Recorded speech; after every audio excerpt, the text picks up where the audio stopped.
In the year 1912, a discovery in Egypt introduced the world to one of the strangest dinosaurs ever found, the Spinosaurus.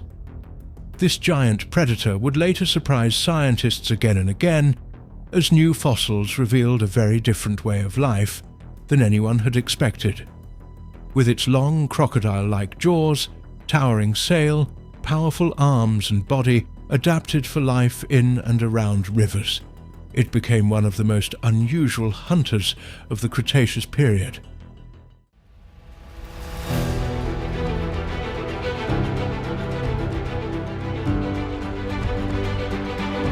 The Cretaceous period was the last period of the age of dinosaurs. It began about 145 million years ago and ended about 66 million years ago. During this long stretch of time, the Earth looked very different from today. The continents were still moving apart, sea levels were much higher, and the climate across much of the planet was warmer than it is now. There were no large ice sheets at the North Pole or the South Pole. Many parts of the world supported rich forests, wide floodplains, shallow seas, and countless rivers that carried water across the land. North Africa was one of the most remarkable places during this time. Instead of the vast Sahara Desert that covers much of the region today, large areas were filled with rivers, wetlands, lakes, forests, and green floodplains that supported an extraordinary variety of life. The North Africa of the Cretaceous included land that is now part of countries such as Morocco, Algeria, Tunisia, Libya, Egypt, Niger, and Sudan. During the middle part of the Cretaceous, especially around 100 million years ago, this region had a climate that was warm throughout the year. Rainfall changed from season to season, but there was enough water in many places to support rich ecosystems. Rivers flowed across the land, carrying sand, mud, and plant material from higher ground into lower areas. These rivers often changed their paths over many years. Floods spread fresh sediment across the floodplains. New channels formed while older ones dried up or became small lakes. These river systems created one of the richest environments for animals during the age of dinosaurs. Huge fish filled the water. Crocodile relatives lived along the banks. Turtles rested in quiet pools. Flying reptiles crossed the skies above the rivers. Dinosaurs came to drink, hunt, or search for food. Small mammals hid among the plants. Insects buzzed through the forests, while frogs, lizards, snakes, and many other creatures lived in the thick vegetation. The rivers themselves were never still. Water constantly moved downstream, carrying sand, broken branches, leaves, and the remains of dead animals. During heavy rains, rivers overflowed their banks and spread across wide floodplains. These floods deposited fresh layers of mud that helped plants grow. When the floods ended, many shallow pools remained behind. Fish could become trapped in these pools, providing food for crocodiles and meat-eating dinosaurs. Plants quickly returned, making the area green once again. The land surrounding the rivers contained many different kinds of plants. Flowering plants were becoming more common during the Cretaceous, although older groups such as conifers, cycads, ferns, horsetails, and ginkgos still covered large areas. Dense patches of vegetation grew near the water where the soil stayed moist. Trees provided shade that cooled parts of the riverbanks.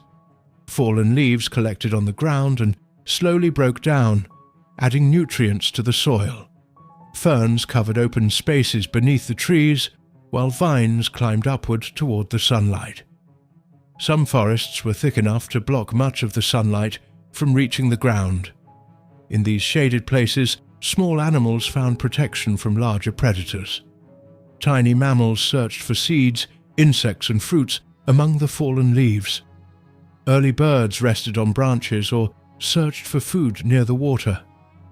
Insects pollinated flowering plants and became an important food source for many animals.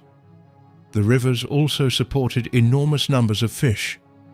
Some species were small enough to fit in the hand of a human, while others reached lengths greater than several people standing one behind another. Fish fed on insects, smaller fish, shellfish, and plant material.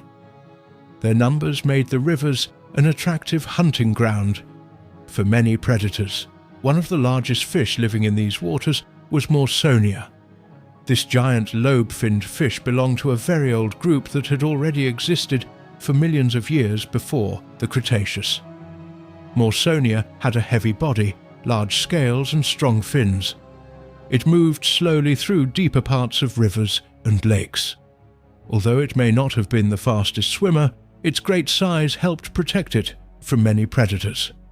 Only the largest meat-eating animals could seriously threaten an adult Morsonia. Another giant fish was Onchopristis, a relative of modern sawfish. It possessed a long snout lined with sharp tooth-like structures. This unusual feature probably helped it catch fish and other animals moving through the water. Onchopristis could sweep its snout from side to strike prey. Fossils of its teeth are common in North African rocks, showing that it lived in large numbers across many river systems. Lungfish were also widespread. Unlike most fish, lungfish could breathe air when necessary. During dry periods, some species could survive in muddy pools as water levels dropped. This ability allowed them to live in environments where other fish might die. Their survival helped maintain fish populations even when rivers changed during seasonal droughts. The rivers contained many smaller fish as well. Some fed on tiny animals floating in the water. Others searched along the river bottom for worms, shellfish, or plant material. Together they formed a complex food web that supported larger predators. Every level of this food web depended on healthy rivers and abundant plant life. Crocodile relatives were another important part of the North African environment.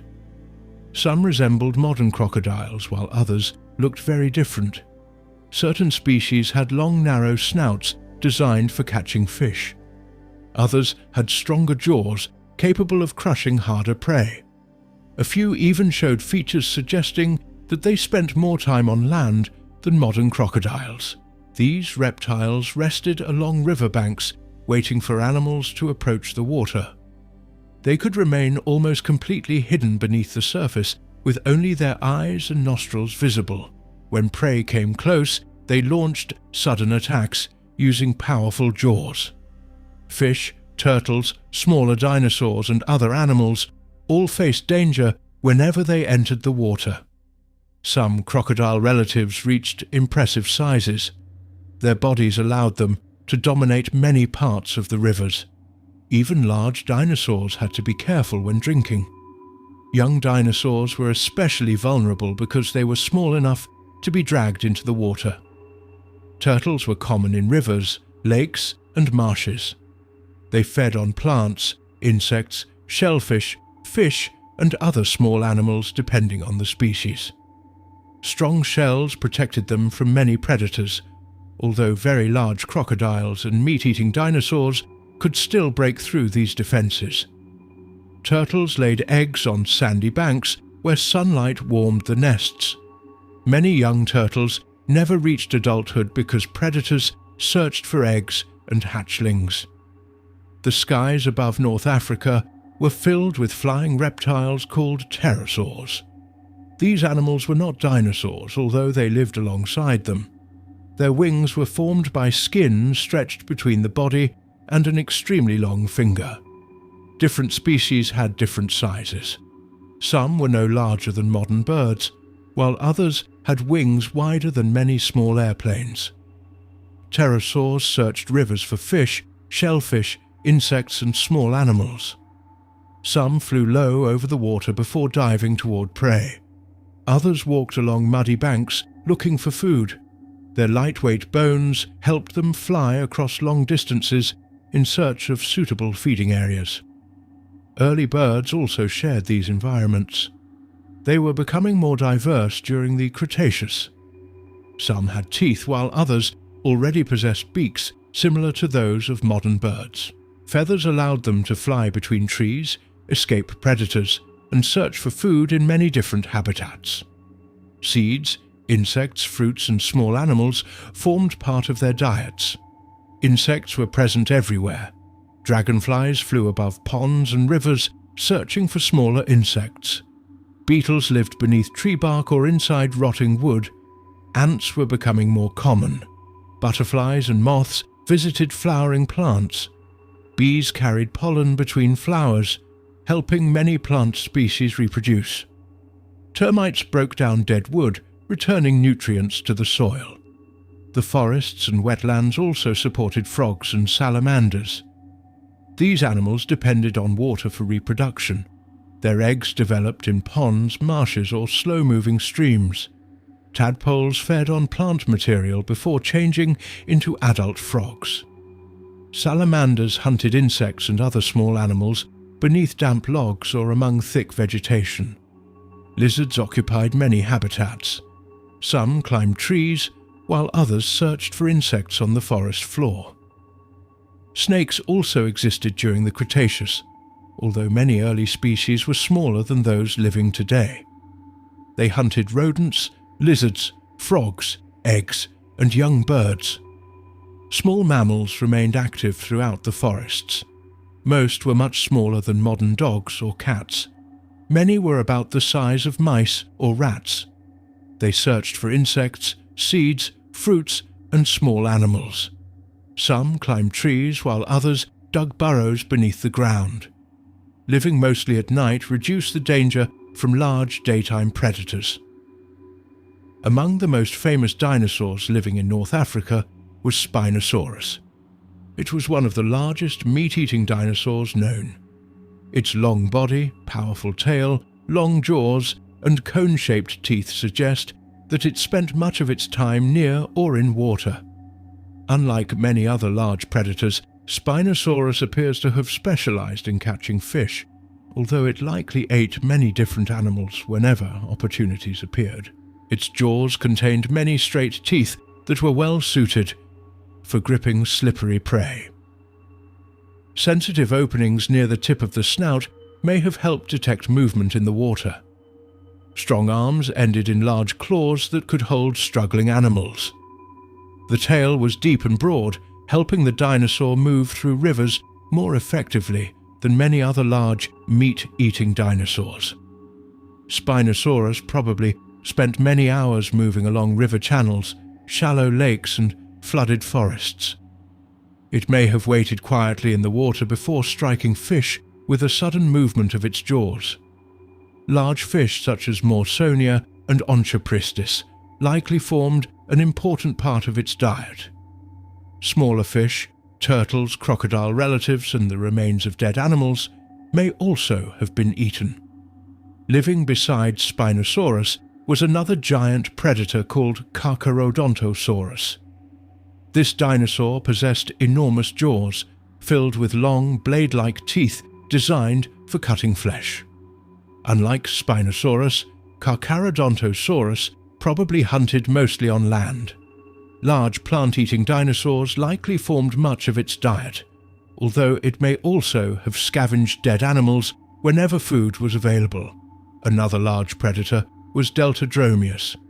It had long legs that suggest it could move quickly across open ground. This dinosaur may have hunted smaller dinosaurs and other animals along riverbanks and floodplains. Speed would have helped it chase prey across wide areas. Abelisaurid dinosaurs also lived in parts of North Africa. These meat-eaters generally had shorter skulls and powerful neck muscles. Some possessed small horns or rough bumps on their heads. They hunted medium-sized animals and competed with other predators for food. The presence of many large predators might seem unusual, but the rivers provided enormous amounts of food.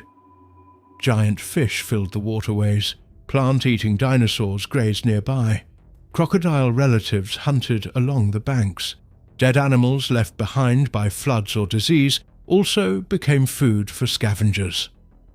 This rich supply of resources allowed several large predators to survive in the same region. Plant-eating dinosaurs were equally important. Long-necked sauropods walked across floodplains, searching for leaves, branches and soft vegetation. Plant-eating dinosaurs were equally important.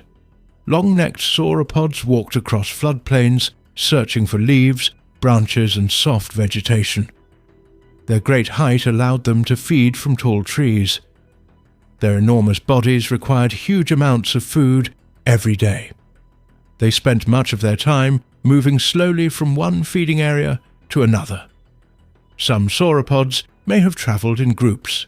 Living together could help protect younger animals from predators. Adults formed a barrier around smaller individuals whenever danger approached. Their powerful tails also provided protection.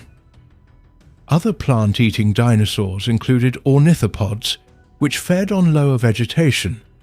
They possessed beaks suited for cutting leaves and strong teeth for grinding plant material. Their flexible movement allowed them to feed on a wide variety of plants growing near rivers and forests. The floodplains constantly changed. During rainy seasons, rivers expanded across large areas.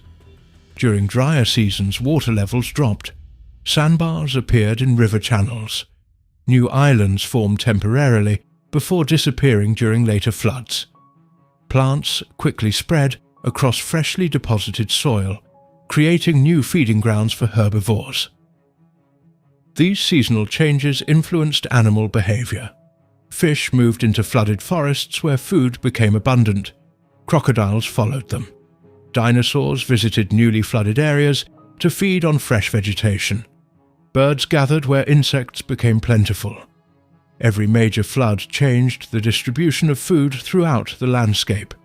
Storms occasionally swept across North Africa. Heavy rain caused rivers to rise rapidly. Strong currents uprooted trees and carried them downstream.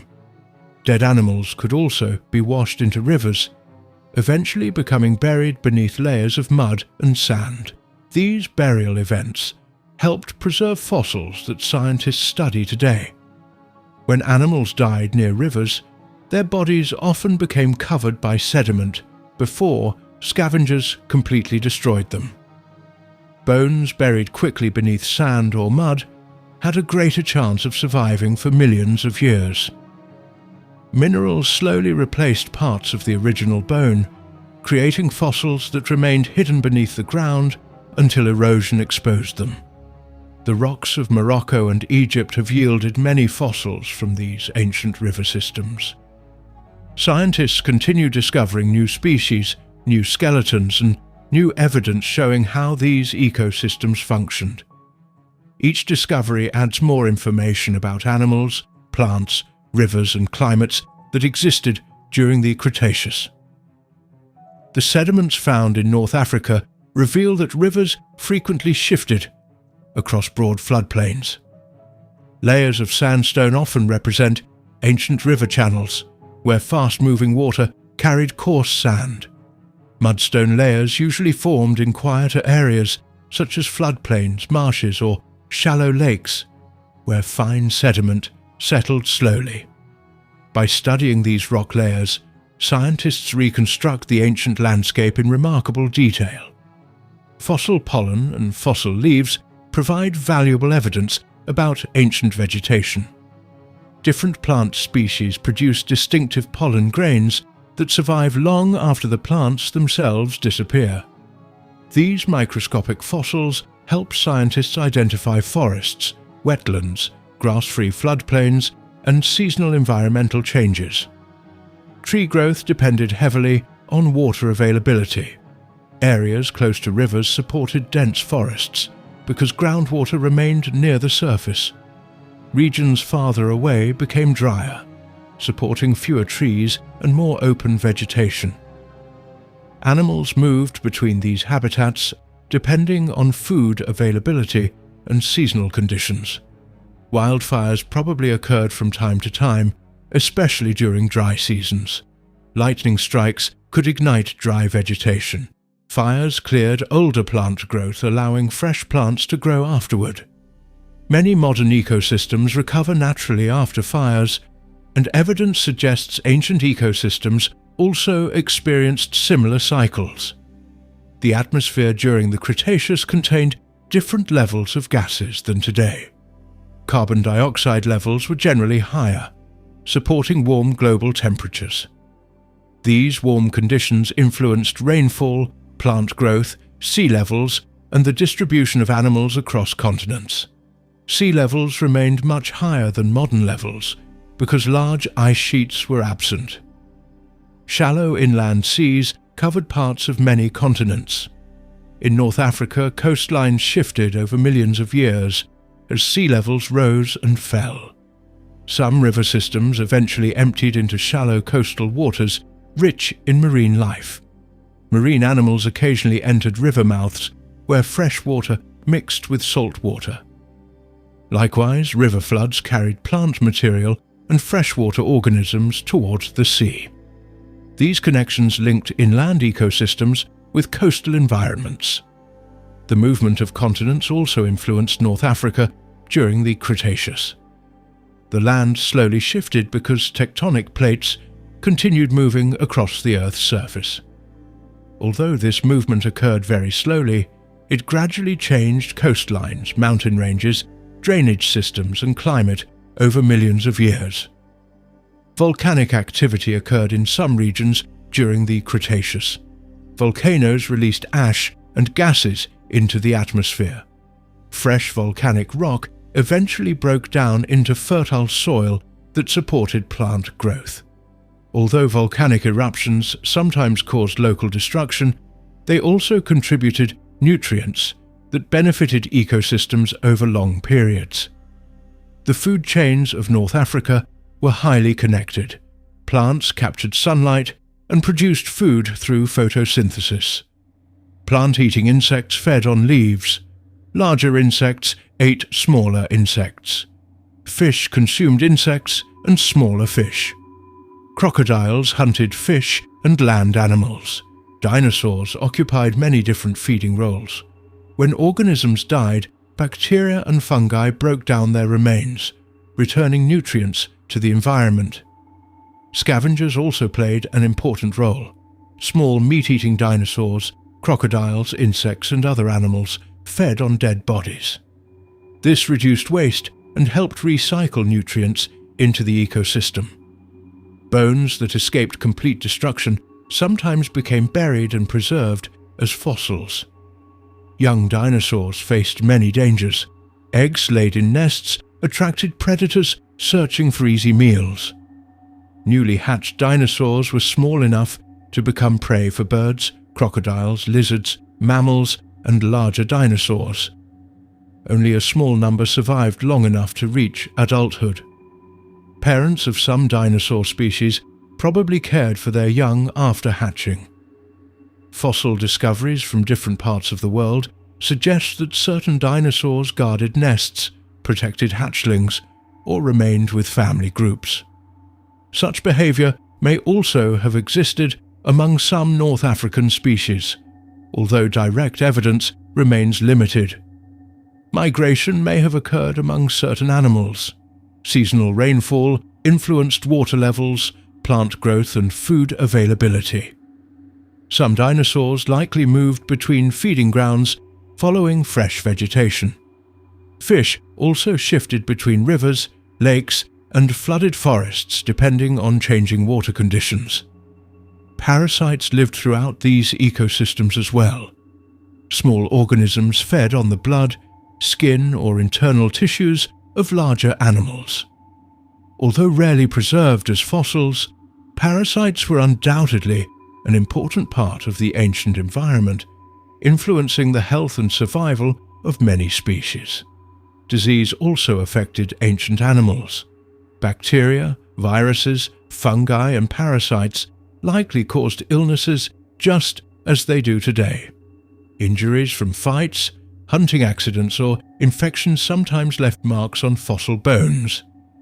These traces help scientists understand the challenges faced by prehistoric animals.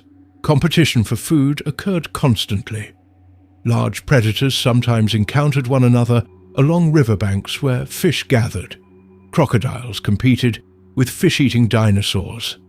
Smaller predators searched for insects, reptiles, mammals, or eggs. Plant-eating animals competed for fresh vegetation during drier seasons when food became less abundant. Water remained the most valuable resource throughout these landscapes. Rivers supported drinking water, plant growth, fish populations, nesting areas, transportation of nutrients, and suitable habitats for countless species. Every major group of animals depended directly or indirectly on these waterways. Without the rivers, much of North Africa during the Cretaceous would have been unable to support such extraordinary diversity. The flowing water shaped the land, nourished forests, filled lakes, carried sediment, and connected different habitats into one enormous living system.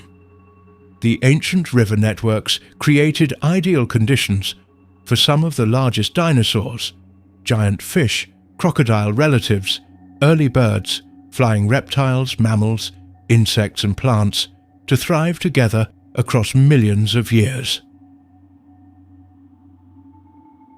During the late 19th century and the early years of the 20th century, many explorers, geologists, and fossil hunters travelled across deserts and rocky hills in search of the remains of animals and plants that had lived millions of years earlier. At that time, large areas of Egypt and nearby regions still held many rocks that had not been carefully studied. These rocks contained bones, teeth, shells, and other remains that had been buried for a very long time. Every new discovery added another piece to the history of life on Earth. Many European museums wanted to build large fossil collections. Scientists believed that collecting fossils from different parts of the world would help them understand how ancient animals lived and how life changed through time. Because of this interest, research teams were sent to many places in Africa. These teams often worked under very difficult conditions. They had to deal with intense heat, dry weather, long journeys, and rough ground. Travel was much slower than it is today, and reaching remote fossil sites could take many days. Even with these challenges, the scientists continued their work because they believed important discoveries were waiting beneath the rocks. One of the scientists who became closely connected with the discovery of Spinosaurus was the German paleontologist Ernst Stromer. He was born in the 19th century and spent much of his life studying ancient animals. From an early stage in his career, he became interested in fossil reptiles and dinosaurs. He believed that Africa still held many unknown species and wanted to learn more about them through careful scientific study. Stromer did not work alone. He received help from skilled fossil collectors who searched for bones in places where scientists could not always travel themselves. Among the most important of these collectors was Richard Markgraf. Markgraf had great experience working in Egypt. He understood the landscape and knew how to recognize rocks that might contain fossils. He spent long periods searching through deserts, cliffs, and exposed rock layers. His work required patience because many days of searching could pass without finding anything important. Markgraf's careful work eventually led to one of the greatest dinosaur discoveries in history. While exploring rock formations in Egypt during the early years of the 20th century, he uncovered several unusual fossil bones. These bones looked different from those of other dinosaurs that had already been described by scientists. They included parts of the backbone with very long extensions rising upward from the vertebrae. These tall structures immediately caught attention because they were unlike anything commonly seen in other known dinosaurs. The fossils were carefully removed from the surrounding rock. This process demanded great care because fossilized bones can easily break into small pieces. Workers first cleared away loose rock before using smaller tools to separate the fossil from the harder stone around it. After the bones were uncovered, they were wrapped in protective materials to prevent damage during transport. Every fossil had to survive a long journey before reaching a museum where scientists could examine it properly. Once the fossils arrived in Germany, Stromer began studying them in detail. He carefully measured every bone and recorded its shape. He compared each fossil with the remains of other dinosaurs that had already been described. He noticed that several features were completely different from known species. The most striking feature was the extremely tall neural spines extending upward from the backbones. Some of these spines were much longer than the rest of the vertebrae. Stromer understood that he was looking at an animal unlike any dinosaur that had been described before. After completing his study, Stromer formally announced the discovery of the new dinosaur during the early 20th century. He gave it the scientific name Spinosaurus aegyptiacus. The first part of the name means spine lizard, referring to the tall spines on its back. The second part means from Egypt, showing where the fossils had been discovered. This name honored both the unusual shape of the animal and the country where its remains had been found. The original fossils included several important bones. There were vertebrae from different parts of the backbone, parts of the ribs, pieces of the lower jaw, several teeth and other fragments from the skeleton. Although the fossil collection was incomplete, it contained enough unique features for Stromer to recognize that this was a completely new kind of dinosaur. He carefully described every bone in scientific papers so that other researchers could study his findings. The teeth of Spinosaurus were also very unusual. Instead of being flat with sharp cutting edges, like the teeth of many other meat-eating dinosaurs, these teeth were long, narrow and pointed. Their surfaces were smoother than those of many other large predators. Stromer believed these differences were important because teeth often reveal information about the food an animal ate. Even though only limited fossils were available, the unusual teeth suggested that this dinosaur may have lived in a way that differed from many other known dinosaurs. The lower jaw also attracted attention. It was long and narrow, giving the front part of the mouth a distinctive shape. Although the complete skull had not been found, the preserved jaw fragments showed that the head must have looked different from the skulls of other large predatory dinosaurs known at that time. This added another reason for scientists to believe that Spinosaurus represented an entirely separate group. The tall spines remained the most famous feature of the discovery. Scientists wondered why these bones were so long. Some suggested that skin stretched across them to form a large sail on the animal's back. Others believed they might have supported a hump made of muscle or fat. Because only part of the skeleton had been found, nobody could give a certain answer. Stromer himself remained careful and did not claim to know every detail. Instead, he presented the evidence that could be seen directly in the fossils. The discovery attracted attention within the scientific community because it showed that Africa had produced dinosaur species that were different from those already known from Europe and North America. During those years, many dinosaur discoveries came from other continents, and African fossils had received less attention. The description of Spinosaurus encouraged more scientists to study the ancient rocks of northern Africa. Even after naming the dinosaur, Stromer understood that many questions remained unanswered. The original fossils represented only part of one animal. Important bones such as most of the skull, the arms, much of the legs, and the tail were still unknown. Without these parts, it was impossible to build a complete picture of the dinosaur's body. Stromer hoped that future discoveries would fill these gaps. The original fossils were stored in a museum collection in Germany, where they could be protected and studied by other scientists. Museums played an important role in preserving fossils because they allowed researchers from different countries to examine rare specimens. Detailed drawings, measurements, and written descriptions were prepared so that the information could be shared through scientific publications. Photography was also used, although photographic methods at that time were much more limited than modern digital imaging. For several years, researchers continued discussing the strange dinosaur from Egypt.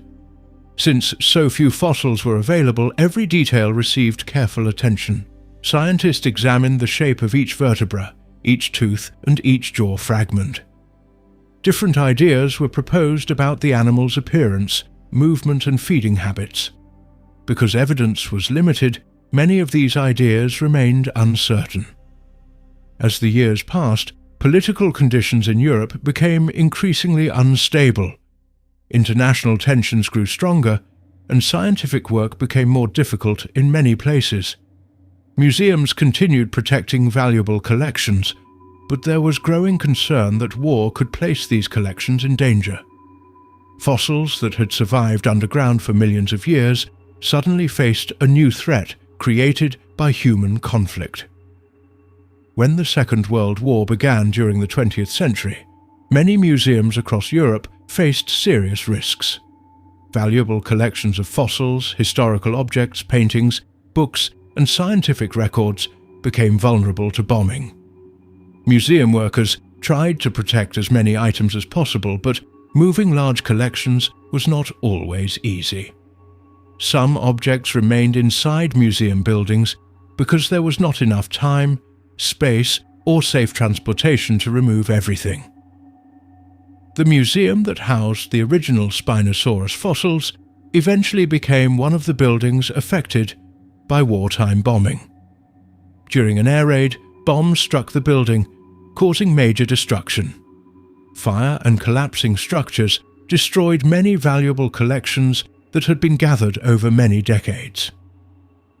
Among the priceless fossils lost in this disaster were the original remains of Spinosaurus that Markgraf had discovered and Stromer had described. The destruction of these fossils became one of the greatest losses in the history of paleontology. The original bones that had allowed scientists to describe the dinosaur no longer existed. Future researchers could no longer examine them directly. Instead, they had to depend on Stromer's published descriptions, his measurements, his written notes, and the drawings that had been prepared before the fossils were destroyed. The loss created major difficulties for later generations of scientists. Paleontology depends heavily on direct examination of fossils, because new methods often reveal details that earlier researchers could not observe. As scientific technology improved through the years, researchers wished they could study the original Spinosaurus bones again using modern equipment. Since the fossils had been destroyed, this was no longer possible. Only the written scientific record remained to preserve the information collected before the bombing. Many scientists later praised Stromer for the care he had taken while documenting the fossils. His detailed measurements, careful illustrations, and thorough descriptions became extremely valuable because they preserved information that otherwise would have disappeared forever. Without these records, knowledge about the original Spinosaurus specimen would have been far more limited. Richard Markgraf did not receive the same level of public recognition as Stromer, even though his fieldwork had made the discovery possible. Fossil collectors often worked under harsh conditions and played an essential role in scientific research. Their experience in locating fossil sites, removing delicate bones, and transporting specimens safely was necessary for many important discoveries. Markgraf's work in Egypt contributed greatly to the understanding of African dinosaurs, even though much of his contribution remained less widely known for many years. The loss of the original fossils also meant that many questions about Spinosaurus remained unanswered for decades.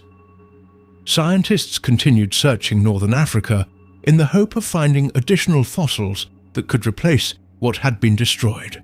Every new expedition carried the possibility of uncovering another piece of the skeleton that could confirm or improve the understanding first developed by Stroma from the original discoveries. The physical features of Spinosaurus made it one of the most unusual dinosaurs that scientists have ever studied. Every new fossil has helped researchers understand more about its body, its movement, and the way it lived. Even though many questions remain because the fossil record is incomplete, the bones that have been discovered show that this dinosaur looked very different from many other large meat-eating dinosaurs. Its body carried a mix of features that worked together in ways that had not been clearly recognized when the first fossils were found. As scientists continued to study new remains from North Africa, they realized that Spinosaurus had a body that was shaped for a lifestyle that included spending a great deal of time around rivers, lakes, swamps, and other freshwater areas. Spinosaurus was among the largest meat-eating dinosaurs known from the fossil record. Estimates of its full length have changed over time as new fossils were found and older ideas were corrected. Many scientists believe that an adult Spinosaurus could reach a length of around 45 to 50 feet, while some estimates suggest that the very largest individuals may have grown even longer. Its weight has also been debated because complete skeletons have never been found. Current studies suggest that many adults may have weighed several tons. Even with some uncertainty, it is clear that this dinosaur was one of the largest predators that lived during the Cretaceous period. The skull of Spinosaurus was one of its most noticeable features. Instead of having a short and deep head, it had a long and narrow skull. The shape of the skull has often reminded scientists of the heads of modern crocodiles, because both have long jaws that are useful for catching slippery animals. The bones of the skull were stretched forward, creating a long snout that held many sharp teeth. This shape gave the dinosaur a different appearance from other large meat-eating dinosaurs such as Tyrannosaurus or Allosaurus, whose skulls were shorter and much deeper. The jaws of Spinosaurus were filled with many pointed teeth. These teeth were straight or only slightly curved instead of strongly curved. They also lacked the large saw-like edges that were common in many other meat-eating dinosaurs. The smooth shape of the teeth made them well suited for gripping prey instead of slicing through flesh. Fish would have been especially difficult to hold because they are slippery, but the narrow pointed teeth helped prevent them from escaping after being caught. The front part of the upper jaw contained a special widening that allowed the largest teeth to fit together when the mouth closed. This feature helped create a strong grip on prey. The teeth near the front of the mouth were often larger than those farther back. These front teeth would have played an important role in grabbing fish or other animals from the water. Once the prey was held securely, the powerful neck muscles could help pull it free. The nostrils of Spinosaurus were placed farther back on the skull than in many other dinosaurs. Instead of being located close to the tip of the snout, they were positioned nearer to the eyes. Scientists believe this placement may have allowed the dinosaur to breathe while much of its long snout remained underwater. This arrangement supports the idea that Spinosaurus spent a large amount of time hunting in rivers and other freshwater environments. The skull also contained many small openings that carried nerves and blood vessels. Studies of these openings suggest that the snout may have been very sensitive. Some researchers think this sensitivity allowed Spinosaurus to detect movement in the water. Tiny changes caused by swimming animals may have helped it locate prey even when visibility was poor. This would have been useful in muddy rivers where clear vision was not always possible. The eyes of Spinosaurus were located higher on the skull than the nostrils and mouth. This position may have allowed the animal to keep much of its head close to the water while still watching its surroundings. Good vision would have been important for spotting prey, watching for danger, and moving safely through rivers filled with other large animals. The neck of Spinosaurus was strong and supported the large skull.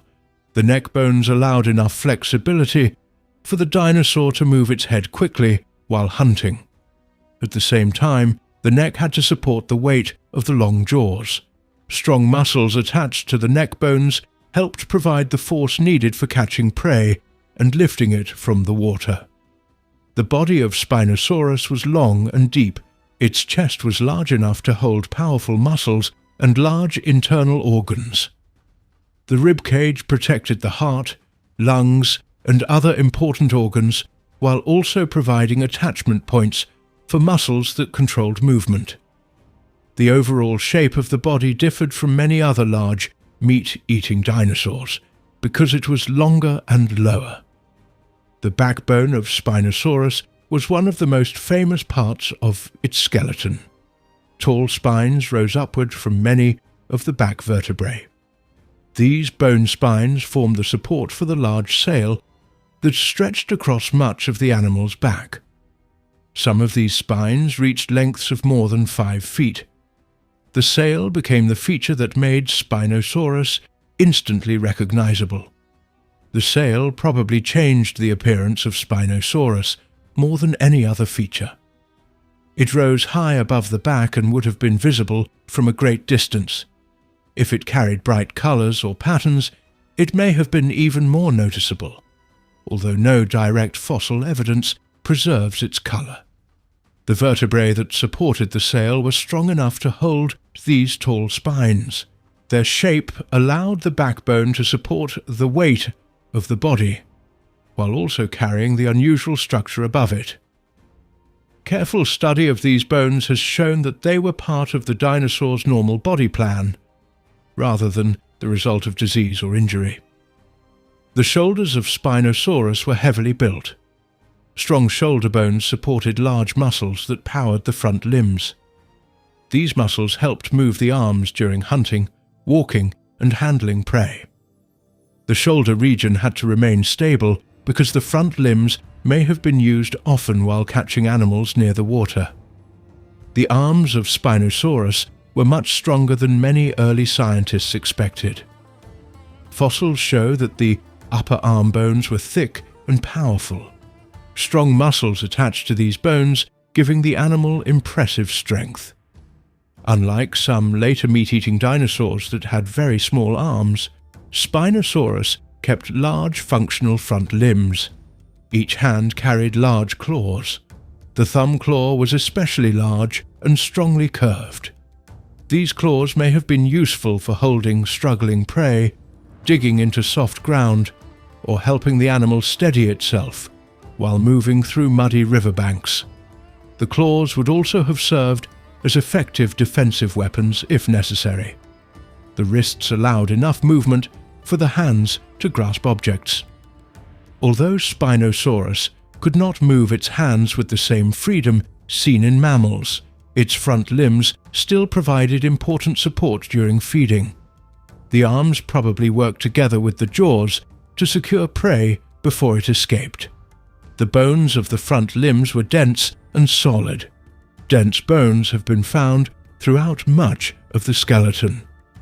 Scientists believe these heavy bones helped reduce buoyancy, allowing the dinosaur to remain more stable while moving through water.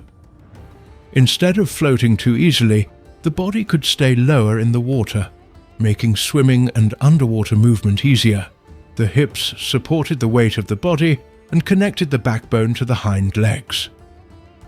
Fossil evidence shows that the hips of Spinosaurus differed from those of many other large meat-eating dinosaurs. Changes in the pelvis reflected the unique body shape and movement of this animal. The hind legs became one of the most surprising discoveries about Spinosaurus. Earlier reconstructions gave the dinosaur long, powerful legs similar to other giant predators. Later fossils showed that the legs were much shorter than scientists had believed. This discovery completely changed the way artists and researchers pictured the dinosaur. The shorter hind legs lowered the body closer to the ground. This body shape may have helped the animal move more comfortably through shallow water. The shorter legs also affected the dinosaur's center of balance. Scientists continue to study exactly how this influenced walking on land. The feet of Spinosaurus were broad. Fossils suggest that the toes spread out more than those of many other meat-eating dinosaurs. Some scientists think the feet may even have supported webbing between the toes, although direct fossil proof for complete webbing has not been found.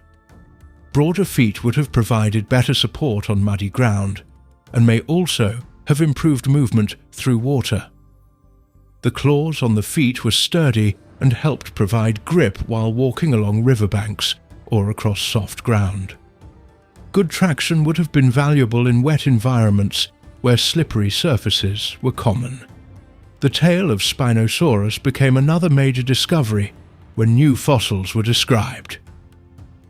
Earlier reconstructions gave the dinosaur a typical long tail, similar to other large meat-eating dinosaurs. More complete fossils showed that the tail was much deeper, from top to bottom, than expected. Tall spines extended above and below many tail vertebrae, creating a broad paddle-like shape. Scientists tested models of this tail and found that it could produce strong forward movement in water. The flexible tail may have swept from side to side while swimming, helping push the dinosaur through rivers. This finding provided important support for the idea that Spinosaurus spent a significant amount of time in water. The muscles attached to the tail were powerful. Large muscles generated the force needed for swimming while also helping maintain balance during movement on land. The tail served many purposes because it contributed to stability, movement, and body control. The skin of Spinosaurus is not well known because very little direct skin material has been preserved. Scientists study skin impressions from related dinosaurs to make careful estimates. Like other dinosaurs, Spinosaurus was probably covered in scales across much of its body. Different parts of the body may have carried different scale sizes depending on their function. No direct fossil evidence has shown the exact color of Spinosaurus. Its appearance remains uncertain. Scientists cannot determine whether it had dark, light, striped, spotted, or plain skin. Any colors shown in artwork are based on educated guesses rather than preserved fossils. The bones of Spinosaurus show signs of being adapted for an active lifestyle near water. The density of many bones stands out as an important feature. Heavy bones are seen today in several animals that spend much of their lives in water because they reduce floating and provide greater stability below the surface. The shoulder joints allowed a wide range of movement for the front limbs. Strong muscles connected the shoulders, upper arms, and chest. These muscles worked together whenever the dinosaur reached forward, held prey, or supported its body while moving. The jaw muscles were also powerful. Although the skull was narrow, the muscles attached behind the head gave the dinosaur enough force to close its jaws firmly around prey. The long jaws worked well with the pointed teeth to grip fish and other animals. The lower jaw contained openings that reduced overall weight without making the bone weak. This design allowed the jaws to remain long while avoiding unnecessary weight. Strong connections between the jaw bones helped prevent damage during feeding. The vertebrae throughout the neck, back, hips, and tail formed a flexible but strong backbone. Different regions of the backbone specialized in different kinds of movement. The neck needed flexibility, the middle back supported the sail, and the tail generated swimming power. The ribs connected to the backbone and protected the internal organs. Strong rib muscles also assisted breathing. Efficient breathing would have been important for a large active predator that moved between land and water. Scientists have also studied the inside of Spinosaurus bones using modern scanning methods.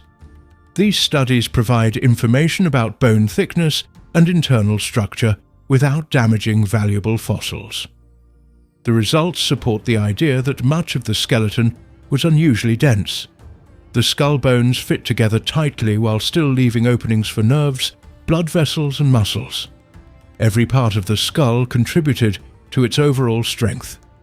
Long, narrow jaws had to resist twisting forces while holding struggling prey. The teeth of Spinosaurus were replaced throughout its life.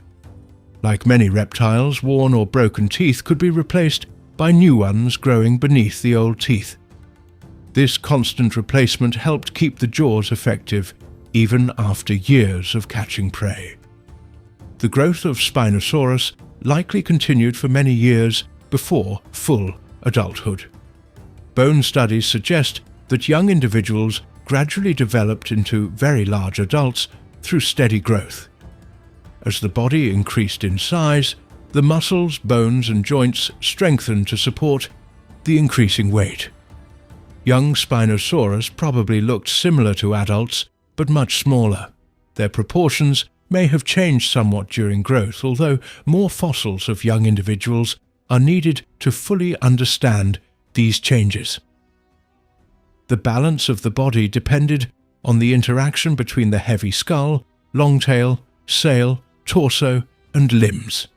Every part affected the position of the center of gravity. Scientists use computer models and fossil measurements to estimate how these features work together during walking and swimming. The joints between the vertebrae allowed flexibility while limiting excessive movement that could cause injury. Strong ligaments connected many bones and helped stabilize the skeleton during everyday activities. The hand claws likely continued growing throughout the dinosaur's life, becoming larger as the animal matured. The claws were made of bone covered by a hard outer layer during life, making them effective tools for gripping and defense. The pelvis connected the backbone with the hind limbs through strong joints. Thick bones supported the body's weight, whether the dinosaur stood on land or moved through shallow water. The ankle joints allowed steady movement while walking. Flexible toes adjusted to uneven surfaces, such as mud, sand, or riverbeds. These features helped the animal remain stable in changing environments. The shape of the chest suggests that Spinosaurus had large lungs capable of supplying oxygen to its massive body. Strong breathing muscles expanded and contracted the chest during respiration. The skull roof protected the brain while providing attachment points for muscles and supporting structures. Although the brain itself was not especially large compared with body size, it controlled the senses, movement, and behavior needed for survival. The ears of Spinosaurus were located behind the eyes, although only the openings in the skull remain preserved. Hearing likely helped detect movement from other animals nearby, especially along busy river systems where many different species lived. The sense of smell may also have been important. Openings connected to the nasal passages suggest that Spinosaurus could detect scents carried through the air, although its long snout also appears well suited for sensing activity in water. The eye sockets protected the eyes while allowing a broad field of vision.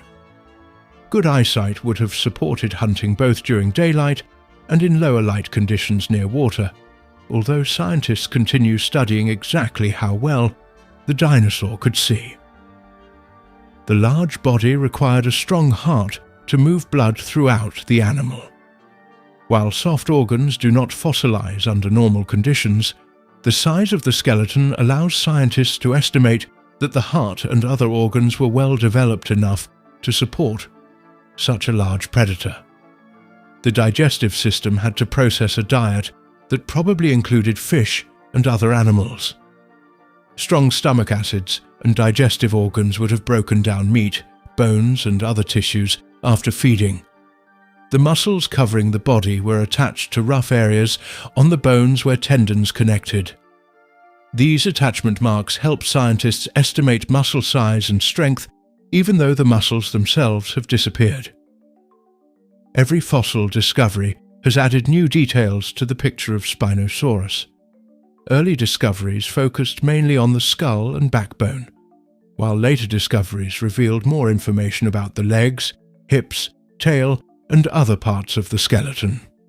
Each new fossil has helped improve scientific understanding of the dinosaur's physical appearance. The body of Spinosaurus did not consist of one unusual feature alone. The long crocodile-like skull, the straight-pointed teeth, the backward-placed nostrils, the sensitive snout, the tall sail, the dense bones, the powerful arms with large claws, the shortened hind limbs, the broad feet, and the deep paddle-shaped tail all formed parts of a single body. These physical features show that Spinosaurus had a structure unlike that of any other known large meat-eating dinosaur from the Cretaceous period. And ongoing fossil discoveries continue to provide additional information about how each part of its body was shaped and how those features functioned in its daily life. The legs, tail, and movement of Spinosaurus have been among the most discussed parts of its body for many years. Every new fossil has given scientists more information, but it has also raised new questions. The reason for this continuing discussion is that Spinosaurus had a body that looked different from many other large meat-eating dinosaurs. Some of its bones suggested that it spent a great deal of time in water, while other parts of its body showed that it could also move on land.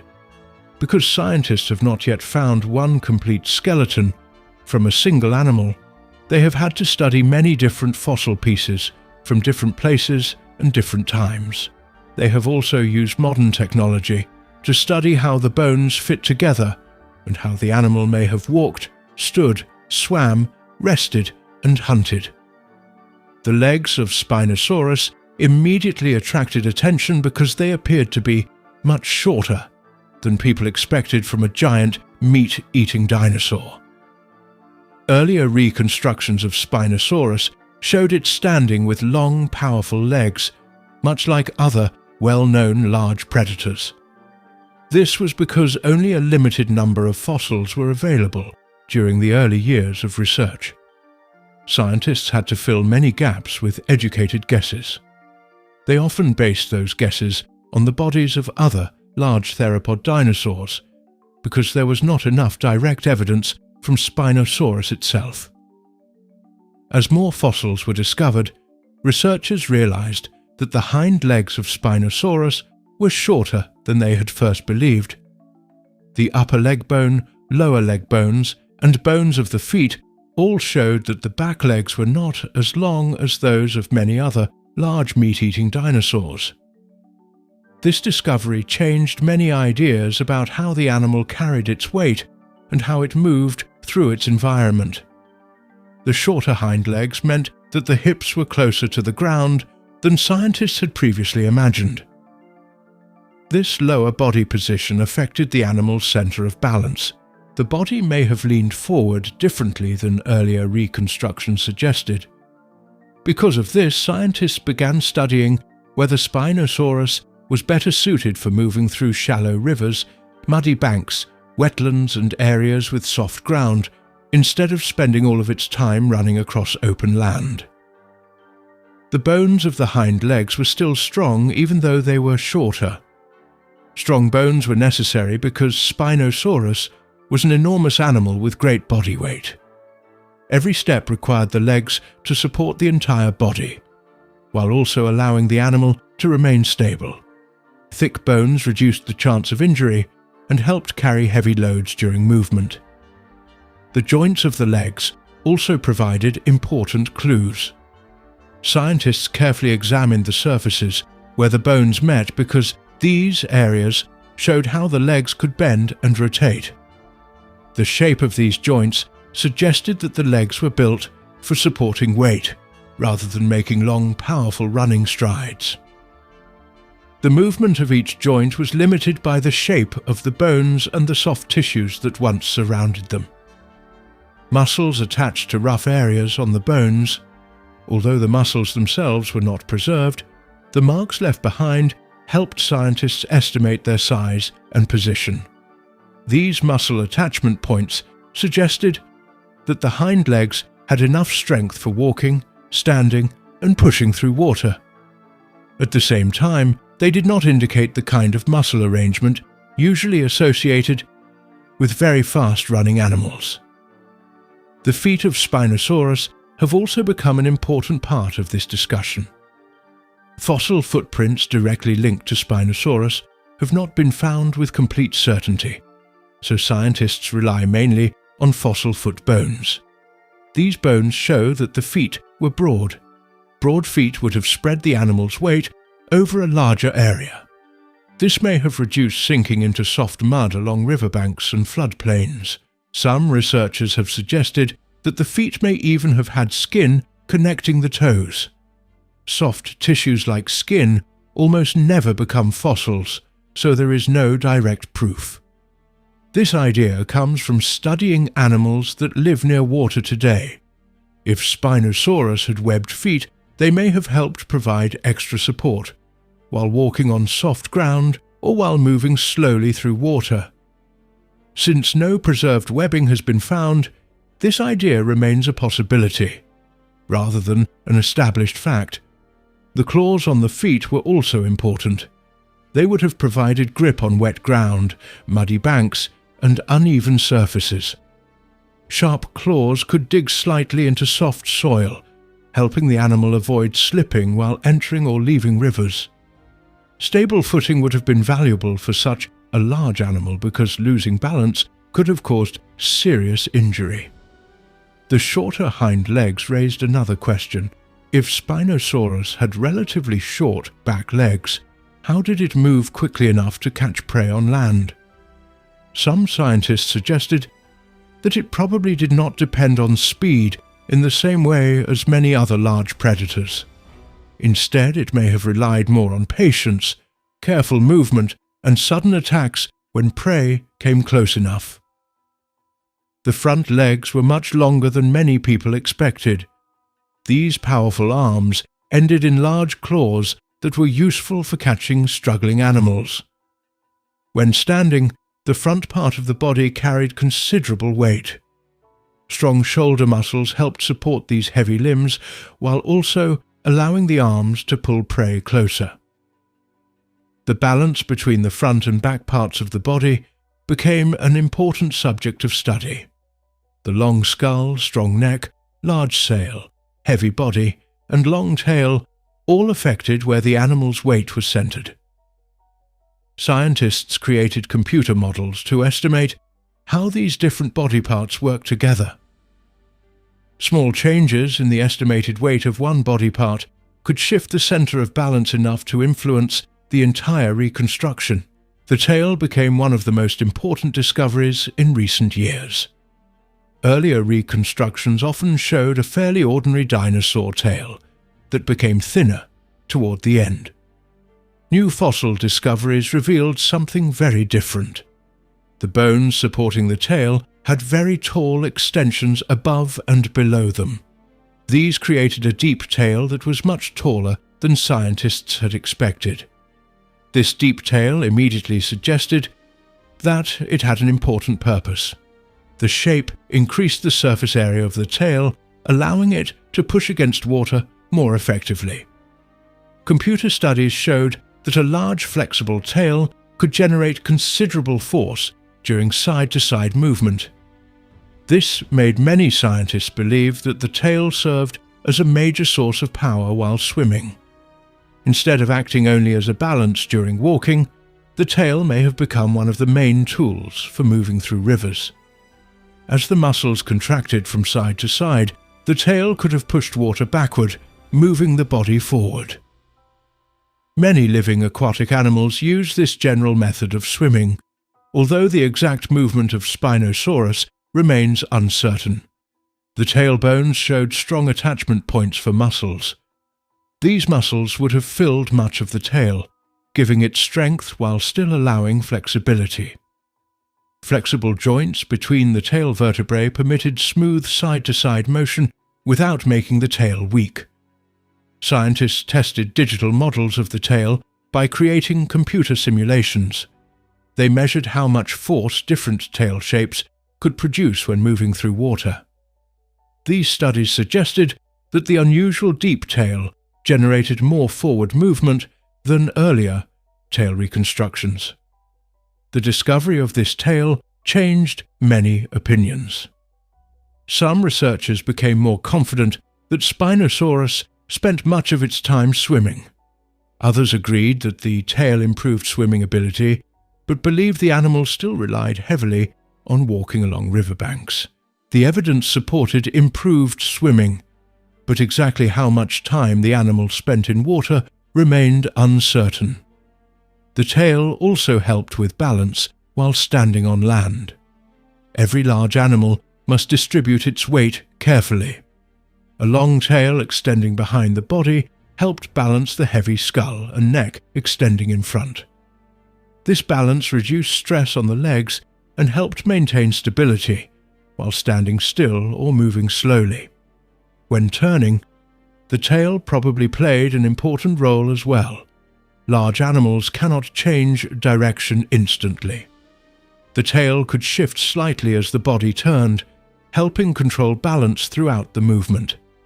This would have been especially useful when walking on slippery ground near rivers. The spine continued through the tail, and each vertebra connected to the next through joints that allowed movement while protecting the spinal cord. Strong ligaments held the bones together and prevented excessive bending that might damage the body. Some scientists have studied the density of the leg bones and other parts of the skeleton. The bones of Spinosaurus appear to have been unusually dense. Dense bones reduce buoyancy, making it easier for an animal to stay underwater without floating upward too strongly. This characteristic is common in many animals that spend significant time underwater searching for food.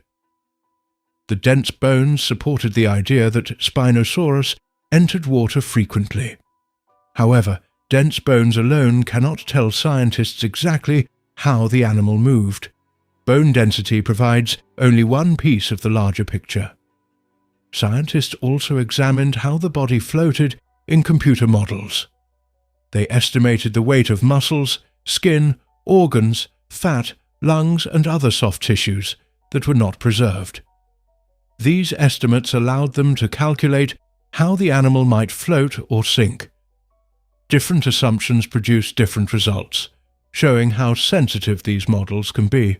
Some computer models suggested that the body floated with much of the back above water. Other models suggested different positions depending on how the weight of the missing soft tissues was estimated. Because soft tissues rarely become fossils, these questions remain difficult to answer with complete confidence. The hips also received close attention. Their structure showed how the hind legs connected to the rest of the skeleton. Strong hip joints supported the heavy body during standing and walking. The arrangement of the hip bones also affected the range of movement available to each leg.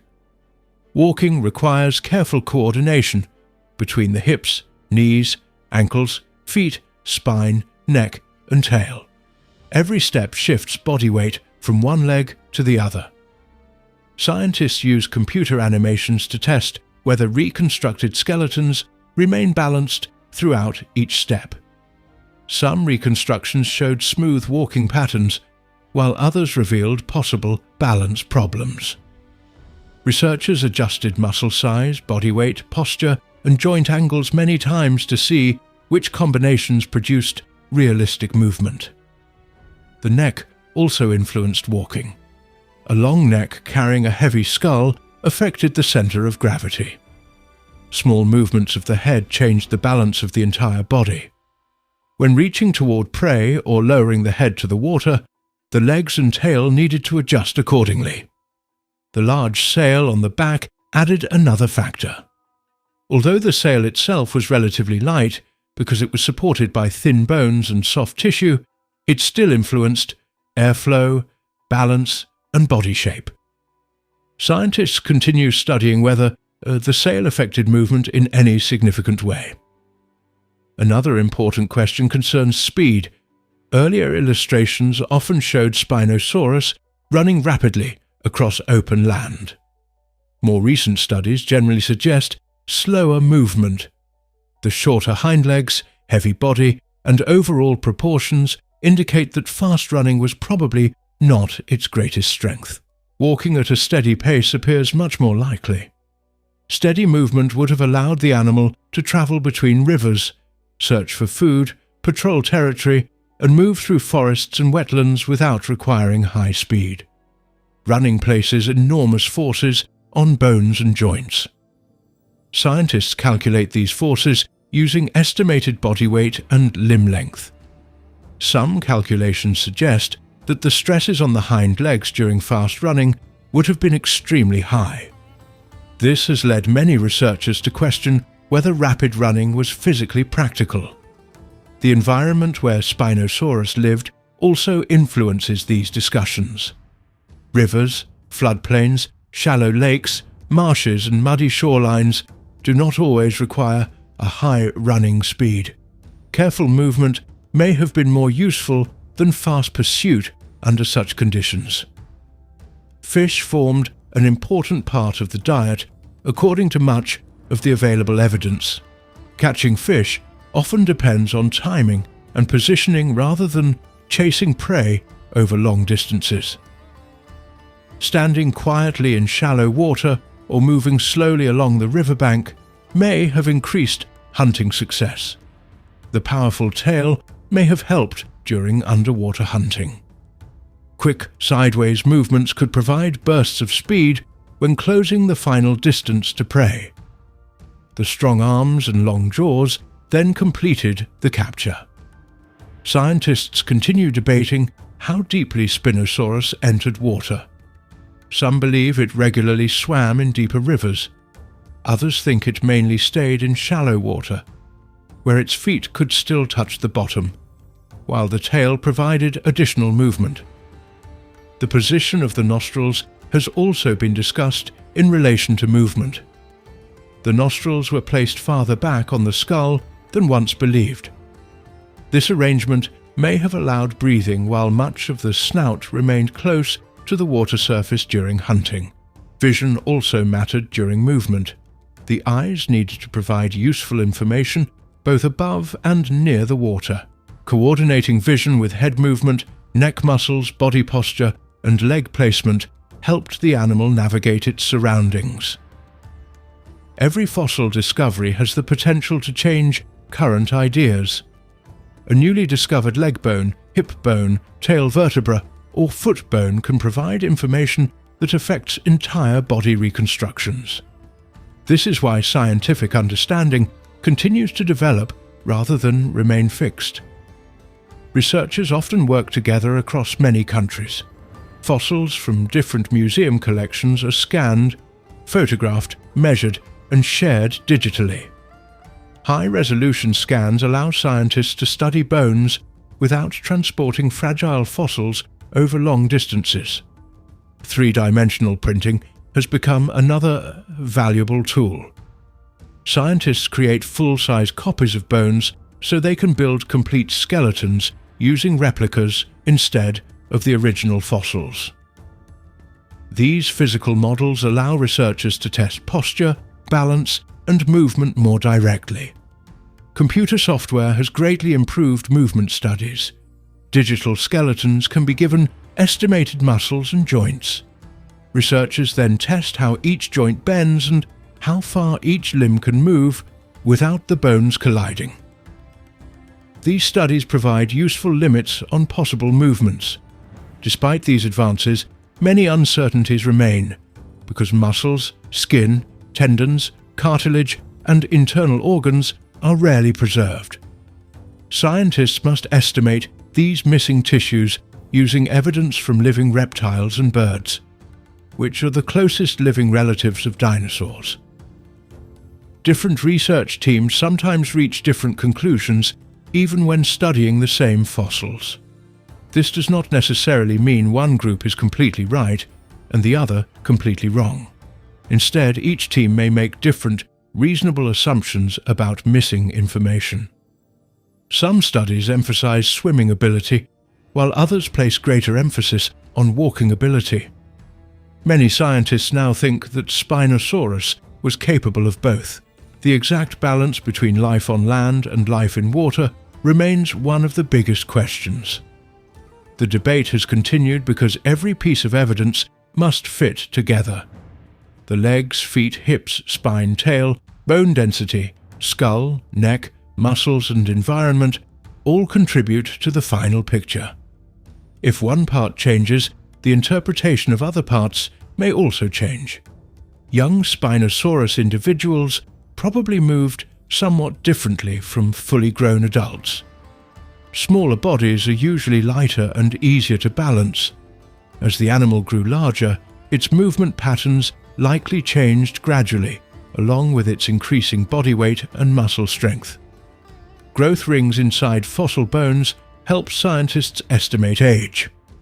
These rings show that the bones changed as the animal matured.